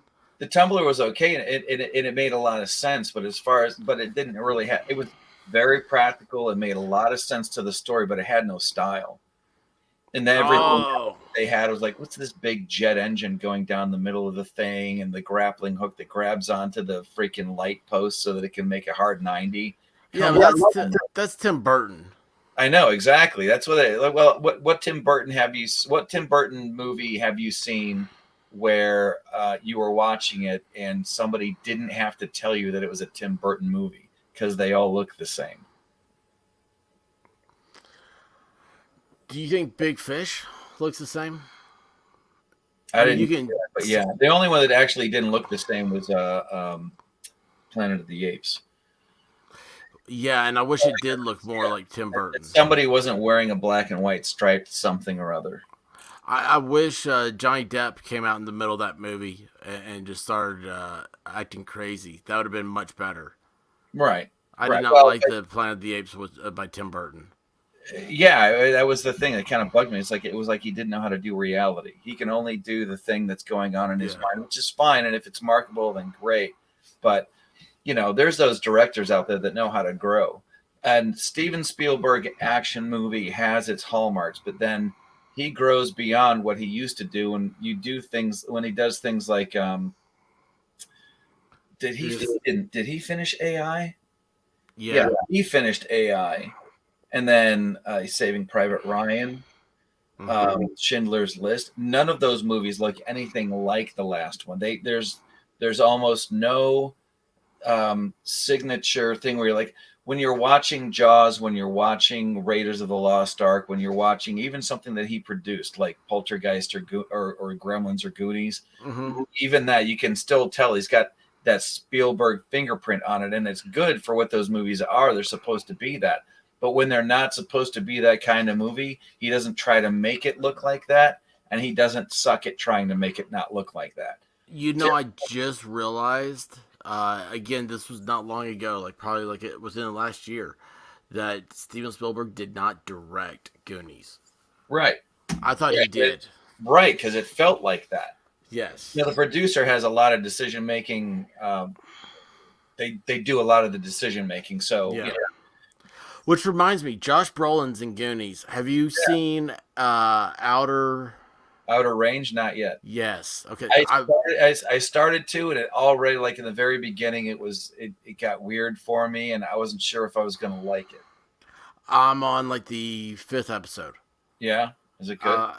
I've just been enjoying it, man. Okay. It's just enjoying it because like I'm at the point now where you don't know what the point of it is, right? Like, is there a paranormal thing? Is there an alien thing? Is there a demon thing? It's real weird like that, but it's I don't know. It's like I I hate slow burn type of movies, but this would be like a slow burn movie where there's not that much action. And you're kind of like into like something weird happens. It takes a while for that thing, and nobody really knows. They don't really talk about it. It's a I don't know. It's for all the streaming stuff that's out there.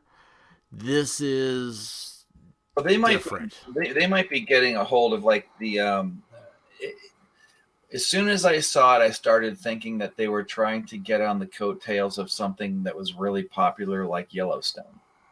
See, I've not seen Yellowstone. Yeah, that's actually like pretty good. But then again, Taylor Sheridan does a lot of good stuff, and a lot of it is Western oriented. Uh-huh. Wind River, great movie. Oh yeah, with Hawkeye. Yeah. What's his name? You know, from the Yeah. Avengers. Well, two of them with Yeah. Jeremy Renner and Elizabeth Olsen. Yes. That's a really surprisingly good movie. I know. Another slow burn, not expecting it, and I'm like, I enjoyed that. I just thought it was just good, and I think Jeremy Renner convinced me that he kind of lives that lifestyle. I think that Taylor Sheridan actually lives that life. So Taylor Sheridan did Hell or High Water. I'm pretty sure. Oh, Hell or High Water is a good movie. Yeah. Now you want a slow burn that's worth getting all the way to the end. I don't know, man. What is it? Bone Tomahawk. Okay, yes. And you know what's funny about that? I've watched that movie 5 times, and all 5 times I've fallen asleep. Get off. You never get to the end? I woke up one time, and I'm like, holy shit, is this the end? If you woke up at the end where they're splitting that one guy in half. No, I didn't make that. So now I know they are. Well, that's just one of the there's a lot of visuals in there that are just like, how did anyone think of this? Is this really what a troglodyte is? Okay, hang on a second. So you're talking about Bone Tomahawk. Storm says he saw something yesterday. Is that what he was talking about? What is it? Oh, yeah, he saw it yesterday. Bone Tomahawk. Tomahawk. Now you can tell, I'll say like it's a good movie. Like if I already owned it and I watched it, and then my daughter will be like, I have to have my oldest daughter. She has to have her own physical copy, or she won't be complete. That's one of those movies. Oh, that's awesome. She starts with, but then we start going down the rabbit hole. Well, what else has S. Craig Zoller done? He did Drag Across Concrete. I hated that one. Did you really? Yeah, you know why? Because the guy that you didn't want to die died. Yeah. It didn't go the way you. It didn't go the way you. It did a Game of Thrones thing. Now, did you see Rumble and Cell Block 99 or whatever that was? I love that. Brawl and Cell Block 99, like that whole practical effect looking fake. Hold on a second here. Let's just put this out here for everybody. Cell Block, was it Brawl and Cell Block 99? Cell Block 99, yeah. Okay, it is Vince Vaughn. Yeah. And we all love Vince Vaughn. I just watched Dodgeball again the other day. And once I watched it again the other day, I made about 30 minutes into it, fell asleep. And you need to get a machine or at least I'll send you the link in Discord for the thing that I use. Well, here's what's funny is I say I fall asleep. Like I'm trying to fall asleep. Like I always put something on to go. I sleep with the TV on. So a lot of times when I say I fall asleep, that's a good thing. Unlike whereas like I saw The Batman and I took the nap twice during it. Mm-hmm. And I was not a fan of it like you are. But as a fan of the Batmobile, it's a boner inducing car. See, I'd have to. I don't even think. I think I fell asleep during all that. Isn't that sad? I need to go back and watch some of those parts. I need to watch parts, but I can't suffer through the movie. But the Cell Block 99. Yeah. For anybody who hasn't seen it, it is Vince Vaughn, who again, like I said, I just watched Dodgeball again. You're thinking Wedding Crashers, old school. This guy's Hutch. He was the bad guy in Starsky and Hutch. I always wanted to find out if there's an interview out there where he can tell people what it was like to slap Snoop Dogg. He's funny. I know. He's just a funny guy. But then you watch this and you're like, this is Vince Vaughn?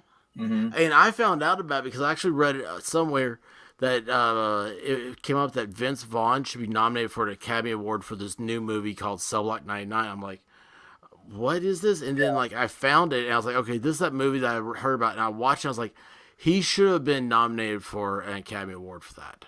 It was really, really good. Yeah. Now they Because should have been nominated for special effects, but like I was saying, like there are practical effects that they use that aren't. It's like you can tell they're practical effects. It's one of those things. It's like a grindhouse where you know that bodies don't come apart that easily. Mm-hmm.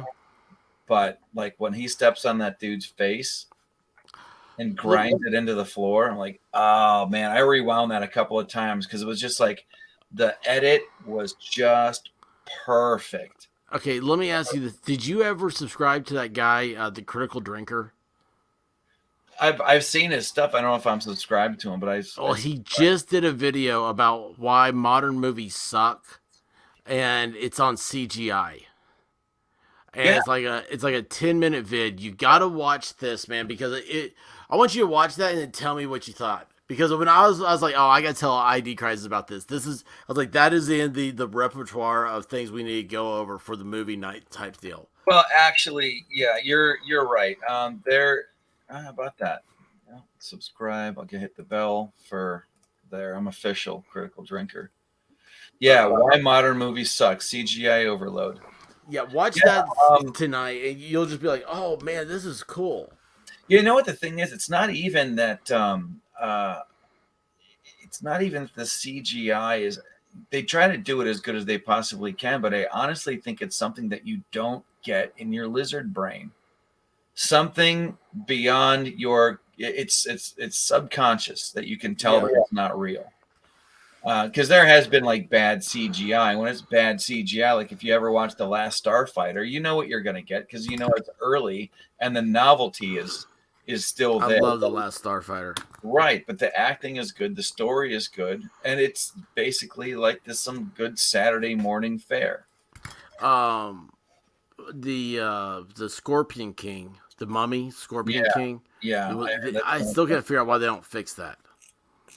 Yeah, because they could. I mean, if George Lucas can go into A New Hope and totally screw the whole thing up by having alien dinosaurs step in poop, I mean, what is? Yeah. Well, it's but yeah, the thing on a Critical Drinker on CGI, it's so good, and he really. Gosh, man, just his examples are so spot on, man. He sounds like you, too. The way he criticizes I need to lay off the vodka then. Do what? I need to lay off the vodka then. Well, it's only a 10-minute video. I think the one on CGI, but if you start getting into his stuff. He did one with the guy's called Nerdrotic, and it's on Nerdrotic, yeah. Yeah, Nerdrotic's awesome. Yeah. But he did a video with him going over The Wrath of Khan. And now The Wrath of Khan's like a 2-hour movie, right? Wrath of Khan is one of the great, and I don't mean just because it's Star Trek. I mean, it is one of the most well-acted, well-written, well-directed. Everything has been put together so it falls into place like Deep Blue is playing Tetris. Yeah. Is that what they said? It's awesome. It's absolutely awesome. Yeah, it is. Now think of it this way.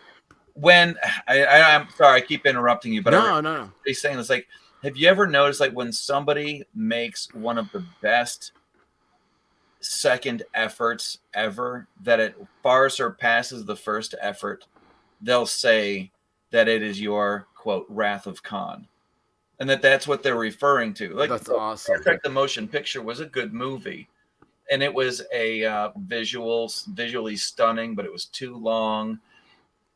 The production design wasn't quite, the Enterprise looked good. The uniforms didn't. A lot of stuff didn't make sense. It didn't quite do what it was supposed to do. But then Wrath of Khan came out. It was like, holy shit. This is what we should have had in the previous movie, which, previous movie was at the time, it was a Guinness Book World Record how much it cost to make that thing, $82 million. Oh, I didn't realize that. Yeah. And so when the Wrath of Khan comes out, it just blows the doors off of everything previously, and you'll hear people say that every once in a while. Oh, this is like it's a Wrath of Khan.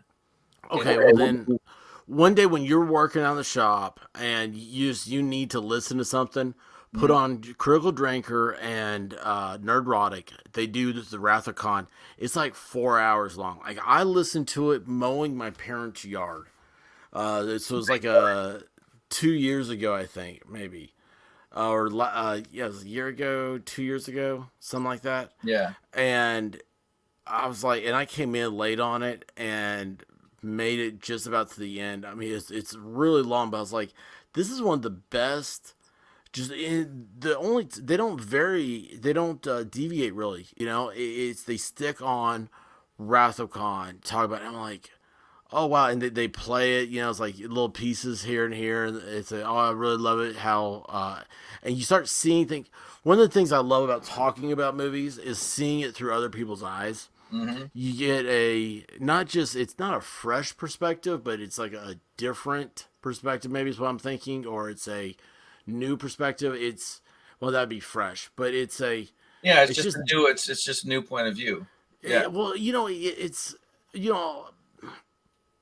There's so much it's to learn seeing about. how somebody else loves something that you love, but why they love it. That's great, and that's how this thing is. So much to learn about. Well, I mean, I remember getting my brother a book called "Everything I Know About Life I Learned from Watching Star Trek," which is a little extreme, but there is stuff in that movie specifically that it just lines of script that have stuck with me forever. That can be applied. It's analogous to a whole bunch of other stuff, and one of them is like when he's talking about quoting regulations. See if you can bring up the combination for the Reliant, and he says it's important to understand why, not how. It's important to understand why things work the way they do on a starship. And I have taken that with me for the longest, for even like when I go to a job that I don't necessarily, it's boring, but I care about it and I want to understand what I'm supposed to be doing there. So I'll start asking questions about why a thing is. You want to find out the best way that you could possibly, the fastest, easiest way to aggravate one of your bosses. Ask them why what would you call it? A policy exists. Or why are we doing things this way? Why is this? Boy, will they get pissed off. Why do things work the way they work this way? At least that's the way it is where I work. But like the reason why it upsets people is because they can't answer that, or they've never thought about it. They just accept it, and that's one of the things. That's just we do things here. Yeah, exactly. And see, like I've had that on the different level because I worked for a county government. I was, in the legal department for them. Right. And, I worked all through law school and I got out, I did the same thing. And so you get this stuff. And of course, I'm very, how I feel about stuff. And I'm sitting there going, a lot of this is BS. And I had a guy, he's been in there for 100 years, right? He knows everything front and back. And he says, I asked something. He said, well, what does the plan say? I'm like, what are you talking about? He said, everything has a plan. Yeah. And I didn't understand what he meant. And I asked him all these questions. And it's like everything in government has a plan. And it really does. And there's so much work and everything that goes into it that it's down to a complete science.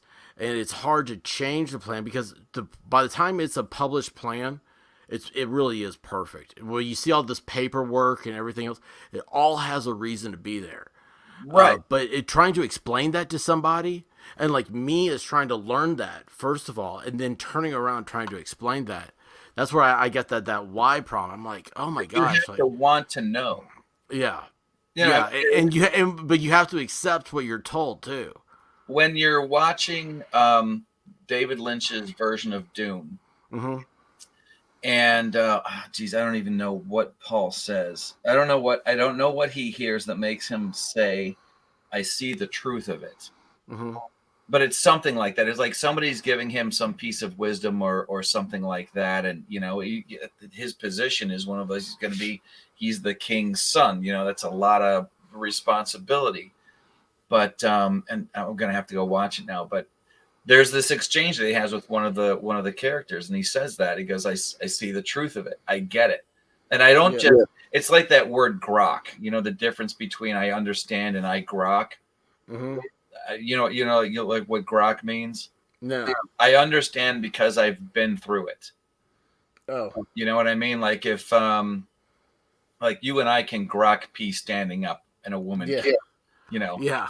That kind of thing. I understand that. Yeah, I can grok. Like you can grok if you've ever been in a T-boned, by an 18-wheeler and survived. Yes. You talk to somebody you can grok that. So when somebody says I grok Spock, that's not really possible. Although the sentiment is, but yeah, we gotta figure out this. We gotta figure out this movie thing. Maybe do like a top 10 something.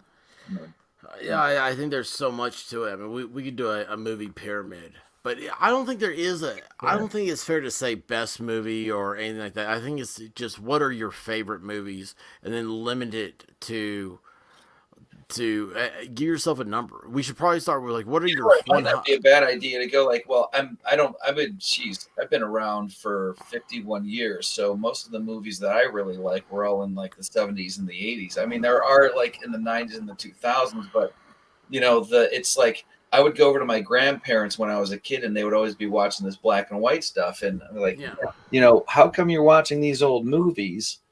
And the older I get, I understand it. I would rather watch something that I liked than risk an hour and a half of some shit that I cannot stand. That's funny. Or don't know why I started watching it. Yeah, that's funny. Yeah. Well, we okay. Here's the thing: we've got to get over that as a society. Like, we can't let ourselves be that way. We have to embrace something new. So we need to find people. We need to have that dialogue and be able to find people that we trust to take that chance on something. Well, right. I mean, and there is stuff new that I've seen, like anything that, like what we're saying, like I have my new favorite, Tyler Sheridan. That's S. Craig Zoller. Mm-hmm. He's really good. And then Scott Cooper. Scott Cooper did I think he wrote and directed Crazy Heart. And I think the next movie he did after that was something called, it was actually filmed around Pittsburgh, called Out of the Furnace. Found that in a 5. Wait, Out of the Furnace, is that with Christian Bale? Yeah. I watched part of that. Yeah. I've never seen a bad guy played so well, but I have, but not by somebody who's never played a real bad guy before. Woody Harrelson plays that. Woody Harrelson's a good actor. Yeah, he plays the antagonist really, really well.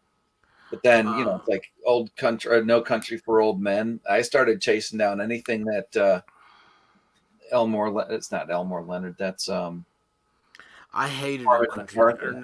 I hated No Country for Old Men. Really? I was like, I have no idea what's happening in this movie. A lot of people didn't like The Counselor. Yeah, but I keep zeroing in on like I need to see this again. There's something that I'm missing. No Country for Old Men but that's the way that guy. That's the way that Cormac McCarthy writes. He did who was that? The Coen brothers directed that. No Country for Old Men. Yeah, I have to look it up. I don't think so. No, you're talking about Oh Brother Where Art Thou? Probably. No, I thought they did that too. Well, they did do that one. Why am I looking it up? I could be IMDb. This thing. No Country for Old Men, 2007. Jeez, it's that old. Yeah, you're right. Yeah, Ethan Coen, Joel Coen. Yeah, that's kind of out of their wheelhouse too. It didn't look like one of theirs. No, they did. What all have they done? They did Fargo. Jeez, they did. Let's see. Okay, yeah, because that's the one I was thinking of. Well, they did True Grit. They did. I didn't know they were an executive producer for Bad Santa. Hang on, I want to do director. Okay, so They did first thing Lebowski. you would have, yeah, the first thing that I remember, I did not see Blood Simple, 1984, but Raising Arizona, Raising Arizona, yeah. Crossing, Barton Fink, the Hudsucker Never saw Proxy. it. I Never saw love it. the Hudsucker Proxy. I don't. Fargo, The Big Lebowski, which I actually thought that those were flip flopped. I thought that Big Lebowski came before Fargo. Oh, Brother, Where Art Thou? I've seen that a bunch of times. Intolerable Cruelty, never seen it. Oh, Lady Killers, I haven't seen that, and that's supposed to Lady be really Killers, good. I've seen 6 or 7 times. That's supposed to be really good, yeah. I love that old lady. Burn After Reading, though, that one I saw in the theater. I did not like it, and then somebody told me, said they made me promise that I would watch it again because they were like, I think you'll like it if you watch it again. Because they're a big Lebowski fan, and anyway, they just said like Lebowski, like one of those where they didn't like it either. I said I didn't like Big Lebowski the first time I saw it, and now it's probably a top 10 movie. Is that right? Yeah, I really do. I dig Lebowski.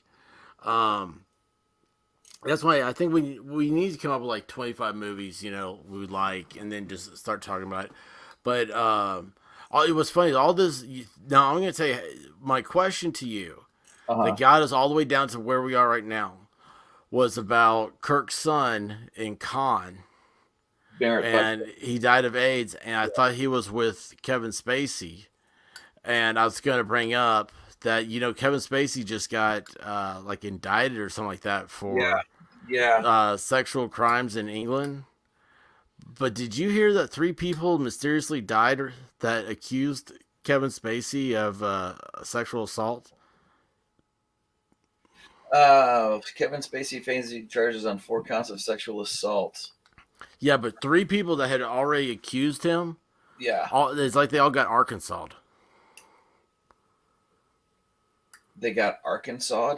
Yeah, I didn't know that's what they called it. Yeah, well, Hillary Clinton, 80 people that she's known have committed suicide. Oh, okay, yeah, okay, I know what you mean. Oh, like they got whitewatered. Yeah. Okay. No, I think I heard something like that, but I don't know. Most of what I heard about the Kevin Spacey thing was, I remember hearing like somebody had like it was like an eyewitness account of him trying to pick somebody up and then realizing who he was, and then he like snuck off, and he's just like. I haven't kept up with any of that. I just now heard that this week there's like 3 people that had said that he assaulted them, whatever. Yeah. Have all been killed or died. They're dead now. Yeah. And all this happened within like a very short period of time. I'm like, oh, I guess if he's facing all this stuff, then he's probably not very good at disappearing bodies.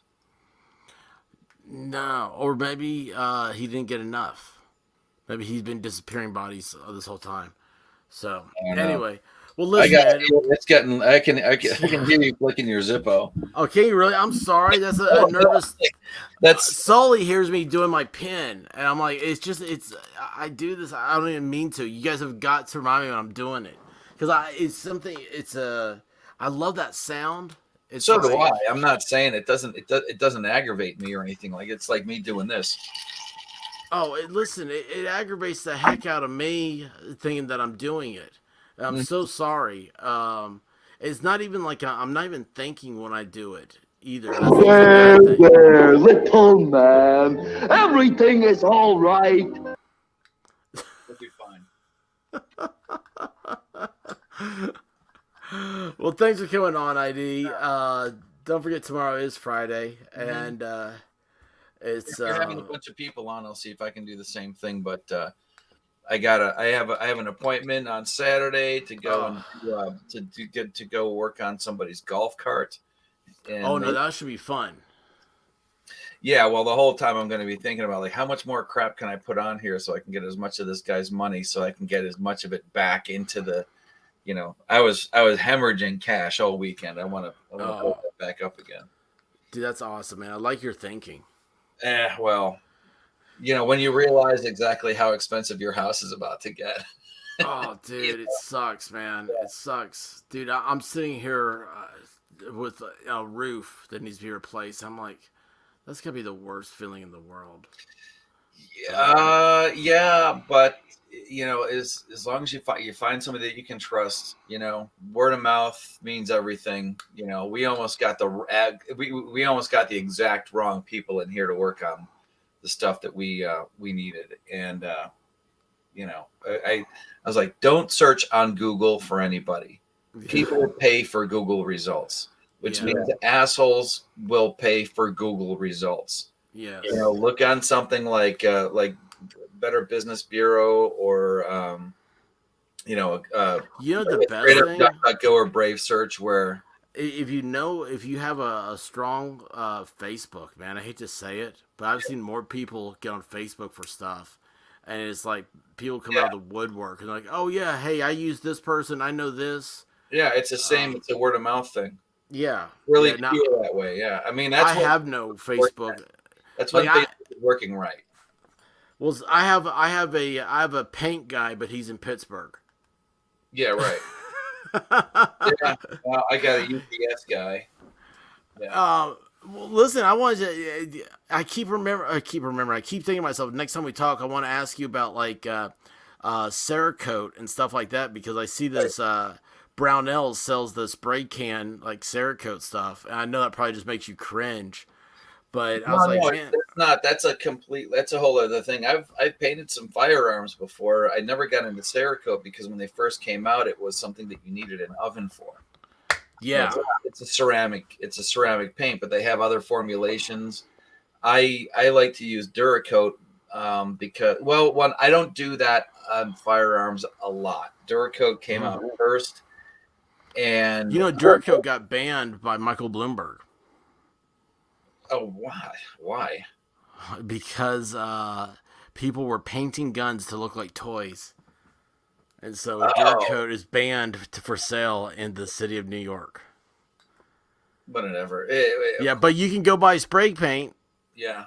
Yeah, I know. You can do the same thing. Duracoat, so what they'll do is they sell kits and stencils and things like that too. Yeah. When you go onto Lauer Weaponry, they have their whole like Duracoat line, the stencils and instructions and stuff on how to make it look.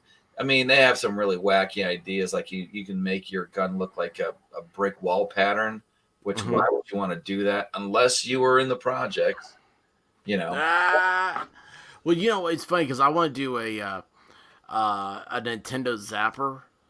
Yeah. I think that somebody did that with a Glock, and I was like, that is really cool. And then, do you remember? Have you ever seen the old original Megatron toy that was a P-38 Walther? Yeah, it was a P-38. That was the same pistol that was for the man from U.N.C.L.E. Yeah, somebody did one, and as like a Megatron. So it's like it's that light gray and has the purple Decepticon stuff on it. And I'm like, that is so cool. Yeah. I do want those two, but the Nintendo Zapper, I think that'd be so much fun. It would upset everybody, I'm sure. They're all going to be illegal by Wednesday. This is the thing that my dad used to collect, like replicas. He never actually had like guns, but he had replicas. Yeah, that's all I have. Guns are loud and are scary. Right, but I remember seeing.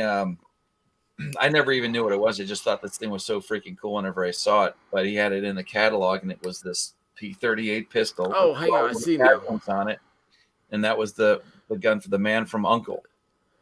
That's what Megatron looks like. Right. So there's a silent I didn't realize that. scope, but yeah, that was the P-38. It was the same model gun that Megatron is the same model that the man from U.N.C.L.E. used. I didn't realize that. Yeah. That's cool. Like all those attachments on there, and all of a sudden you've got like a high-powered sniper or something or other or whatever.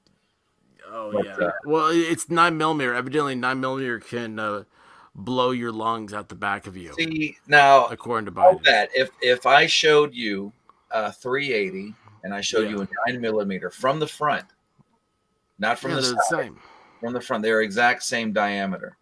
Yeah. Of course, the guy doesn't know what he's talking about. No, the guy shot himself at the Vatican. Yeah, I know. You know, I Yeah. mean, it's There's bullshit coming out of one hole or the other. yeah, absolutely, Good him. absolutely. No, the whole thing is gonna be about uh, it's politics. No, It's how they it's never gonna They, happen. they disarm you, and then you become scared when the gangs come in, and then that way you start screaming for more police power, and it's an endless cycle into authoritarianism, simply because they're born as self-righteous assholes. Right. They have the crystal ball. Yep, they know more than you do. The crystal ball effect. So, well, listen, man. Good night. All right. And don't let Yeah, the septic for tank letting me bite. on. Thanks for everybody who stuck around to listen. Dude, this is an amazing chat, and the analytics. Oh, by the way, I think I've got ratio wise the highest hours of viewership to the number of subscribers. It's unbelievable. Like I just crossed over. Just crossed over 5,000 hours in the last year of viewer. You have to have 4,000 for monetization, right? Well, you And have like to have 1,000 subscribers and over 4,000 what hours of? hours, yeah. And I've got like 660 subs now, and which is pretty good because 2 weeks ago I did the 500 sub, marathon. So anyway, but yeah, so I've got over 5,000 hours of view time, and it opened up a new analytical. I mean, I don't know. I may be talking to the choir here. You may already have all this, and I don't even know. I But actually don't look at a lot of that stuff. I probably should. well, it doesn't make sense. It's all because I can look at viewers, and there's three different things I can look at, and it'll give me three different numbers for like the number of views per video. But what kills me, or it doesn't kill me, what is great is that like of everything that's watched on here, like 75% are subscribers. So I have an extremely loyal following, Right. and then it's which is most people it's like 10% are subscribers, and Right. I mean the more you grow, the more it changes. But I'm like, so that's crazy. But then it's also like a chat like this. The numbers they go up afterwards. There's so many people stream this like like how you do stuff like out in your shop and stuff like that. It's really amazing. I mean, it's so humbling when you start looking at this stuff. You're going, why are these people listening to me? I mean, we've been talking about the Wrath of Khan for 45 minutes. I honestly, I think it has to do it has to do more with whether somebody is real or not. I mean, this whole like Johnny Depp Amber Heard thing is perfect example. Mm-hmm. They can tell, real recognize real. They can tell whether somebody's being honest with them or not. And there's so little honesty anymore. It's like that pendulum swing. There's so much crap out there. Everything's fake news. Where in the hell do you do the analytics from? You go to studio. Oh, it's in the studio part. Yeah. Okay. And it'll tell you your stuff. Like, let's see. I think if I go, let me do the deal here. How do I do the deal? I had some high viewership on the 24th. What were you doing on the 24th? I think that's the time I forgot that the camera was on. That's awesome. That's the best part. I have just now finally surpassed you in subscribers. Really? Yeah. And like, so you 602, I think. We're talking about like this weekend and I got 100 subs with the Amber Heard, Johnny Depp, LawTube video. And that's, that's the only reason why I'm above it. Yeah, man, you have I'm amazed at how many subscribers you have. And then you say, well, I still haven't figured out what I want to do. I'm like, dude, whatever you're doing, just keep doing it. Yeah, well, the number one video I have is that lesson in gold leaf. So I should probably do more like how-to stuff there. But the things that I'm trying to figure out, I guess maybe I should, do like what I've learned about Clip Studio Paint so far. I would like to do a stream where somebody who is really good at Clip Studio Paint can work with me, and we can like not have two avatars sitting up there or two faces, but two program windows. You know what I mean? And like just go through the paces. Now this is how I go through making comic book page, and then I would do the same thing. And then I'll think of something like that, and I'll go, yeah, that's probably selfish because I'm getting a good lesson off of somebody, and I'm also getting views out of it. And the only thing that I did was ask somebody to show up. Yeah, you know what I mean? That's fine. That's how YouTube works. I mean, you don't even think like that. That's just how it works. Like, anytime I'm invited, I try to jump on, and I always try to send people. Like right now, people need to go or check out Cool Frog, his stream. Yeah, we're just talking about movies. We're just two friends shooting the shit here. Right. I'm looking at your stuff. I need to check out the shower. I know you gotta get off here, but I'm just real quick. I was looking at your stuff, and it's like your last two videos, man. You got over 30 views on like pinstriping and Cooper's Memorial Box. It's and then it's just funny how they more work on that. It's just funny how they hit, man. No, you're right. I mean, when I look at it, what's the overview, and then Lesson in Gold Leaf is still way up at the top by almost double. 1,192 views. Dude, whatever, man. Your powder line speed painting, your shorts, 602 views. Where are you seeing that one? Under your shorts. Under your shorts. That sounds dirty. Okay. No, yeah, you're right. Okay, see more. Okay. Powder line speed painting.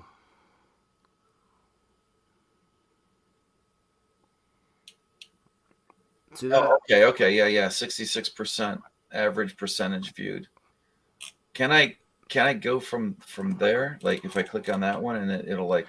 I don't know. I'm just on your homepage. Yeah, Lesson in Gold Leaf, Cooper's Memorial. I would like to see if it can show me. It should be able to show you how many. The average percentage. Well, this is all inside baseball stuff now, but the average percentage view column seems out of order.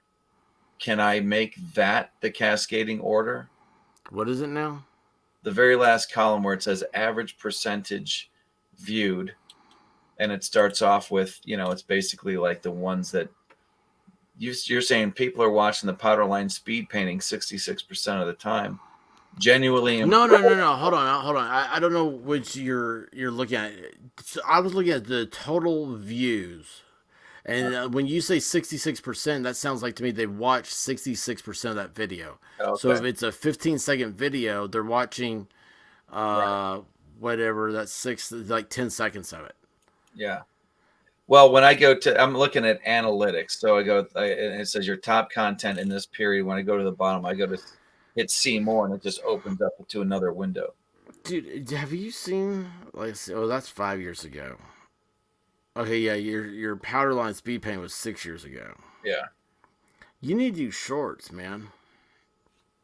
So what is that, like just 10 minutes or less? No, it's 15 seconds. 15 seconds, okay. Yeah, you do it on your phone. Yeah, I mean, I can do that, but it's... You go to the app, you go to the YouTube app, and at the bottom of the thing, you hit the little plus. Yeah. And that opens up your shorts. And then you just do a 15-second video on something. And, I've got 100 subscribers from doing shorts. Really? Yeah, I just found that out today. That says a lot about the attention span of the American YouTube viewer. Oh, yeah, that's why TikTok's crazy, man. It's taking over. I guess I have to get better at being efficient with my video. I tend to run long. I did on everything. Well, hell, look at me now. I did on everything when I started.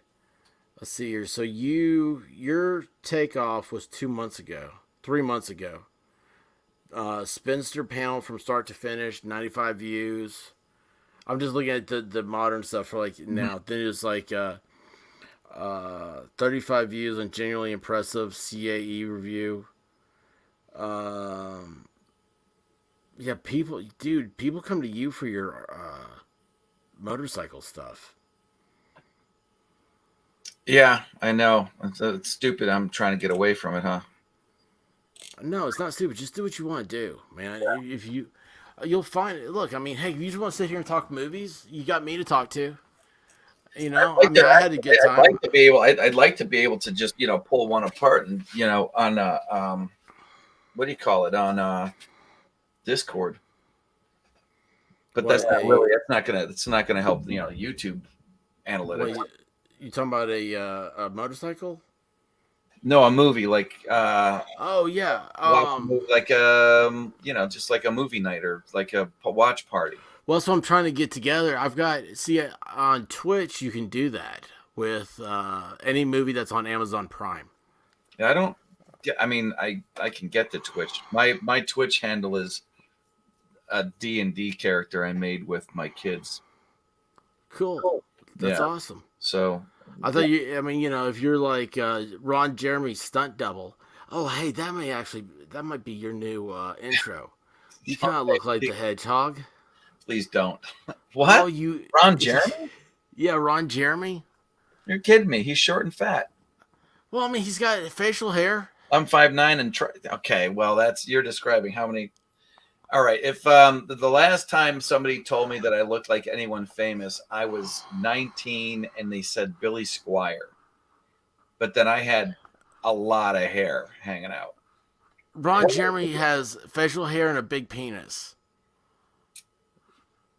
I mean, what's not to take? It's like, yeah, man, I'm Ron Jeremy. I'll think about it. Yeah. I saw an interview once because the guy was a school teacher. The next time I go to church. Well, he was a school teacher. Really? Yeah, he left school teacher. So was Sting. Oh, that's crazy. Well, they're both into the whole tantric deal, right? But Ron Jeremy said that he was a school teacher, and he got introduced into the adult acting field when he discovered that he can kiss his own penis. Oh, God. All right. That's what he said. And I was like... Well, we don't have that in common, I'm sad to say. You know what? I wouldn't tell anybody. Well, I guess the cat's out of the bag. No, tomorrow you're gonna have a new avatar. I'm not putting that up. I'm not putting that up. All right, Hedgehog. All right. I'm giving you a hard time, man. You're such a polished ass kisser, it takes my breath away. All right, well, with that, guys, we're gonna jump off. Man, have a good night. I want to have I need an outro. I need a consistent outro. Yeah, you need something like that. I'm going to do a terrific show today, and I'm going to help people because I'm good. More like this. Are you aware that I am rubber and you are glue, and everything that you say to me bounces off of me and sticks to you? That's awesome. No, That's awesome. Well, until then, I have this. So, good night, everybody. Be good to each other, and Godspeed. Thanks, ID.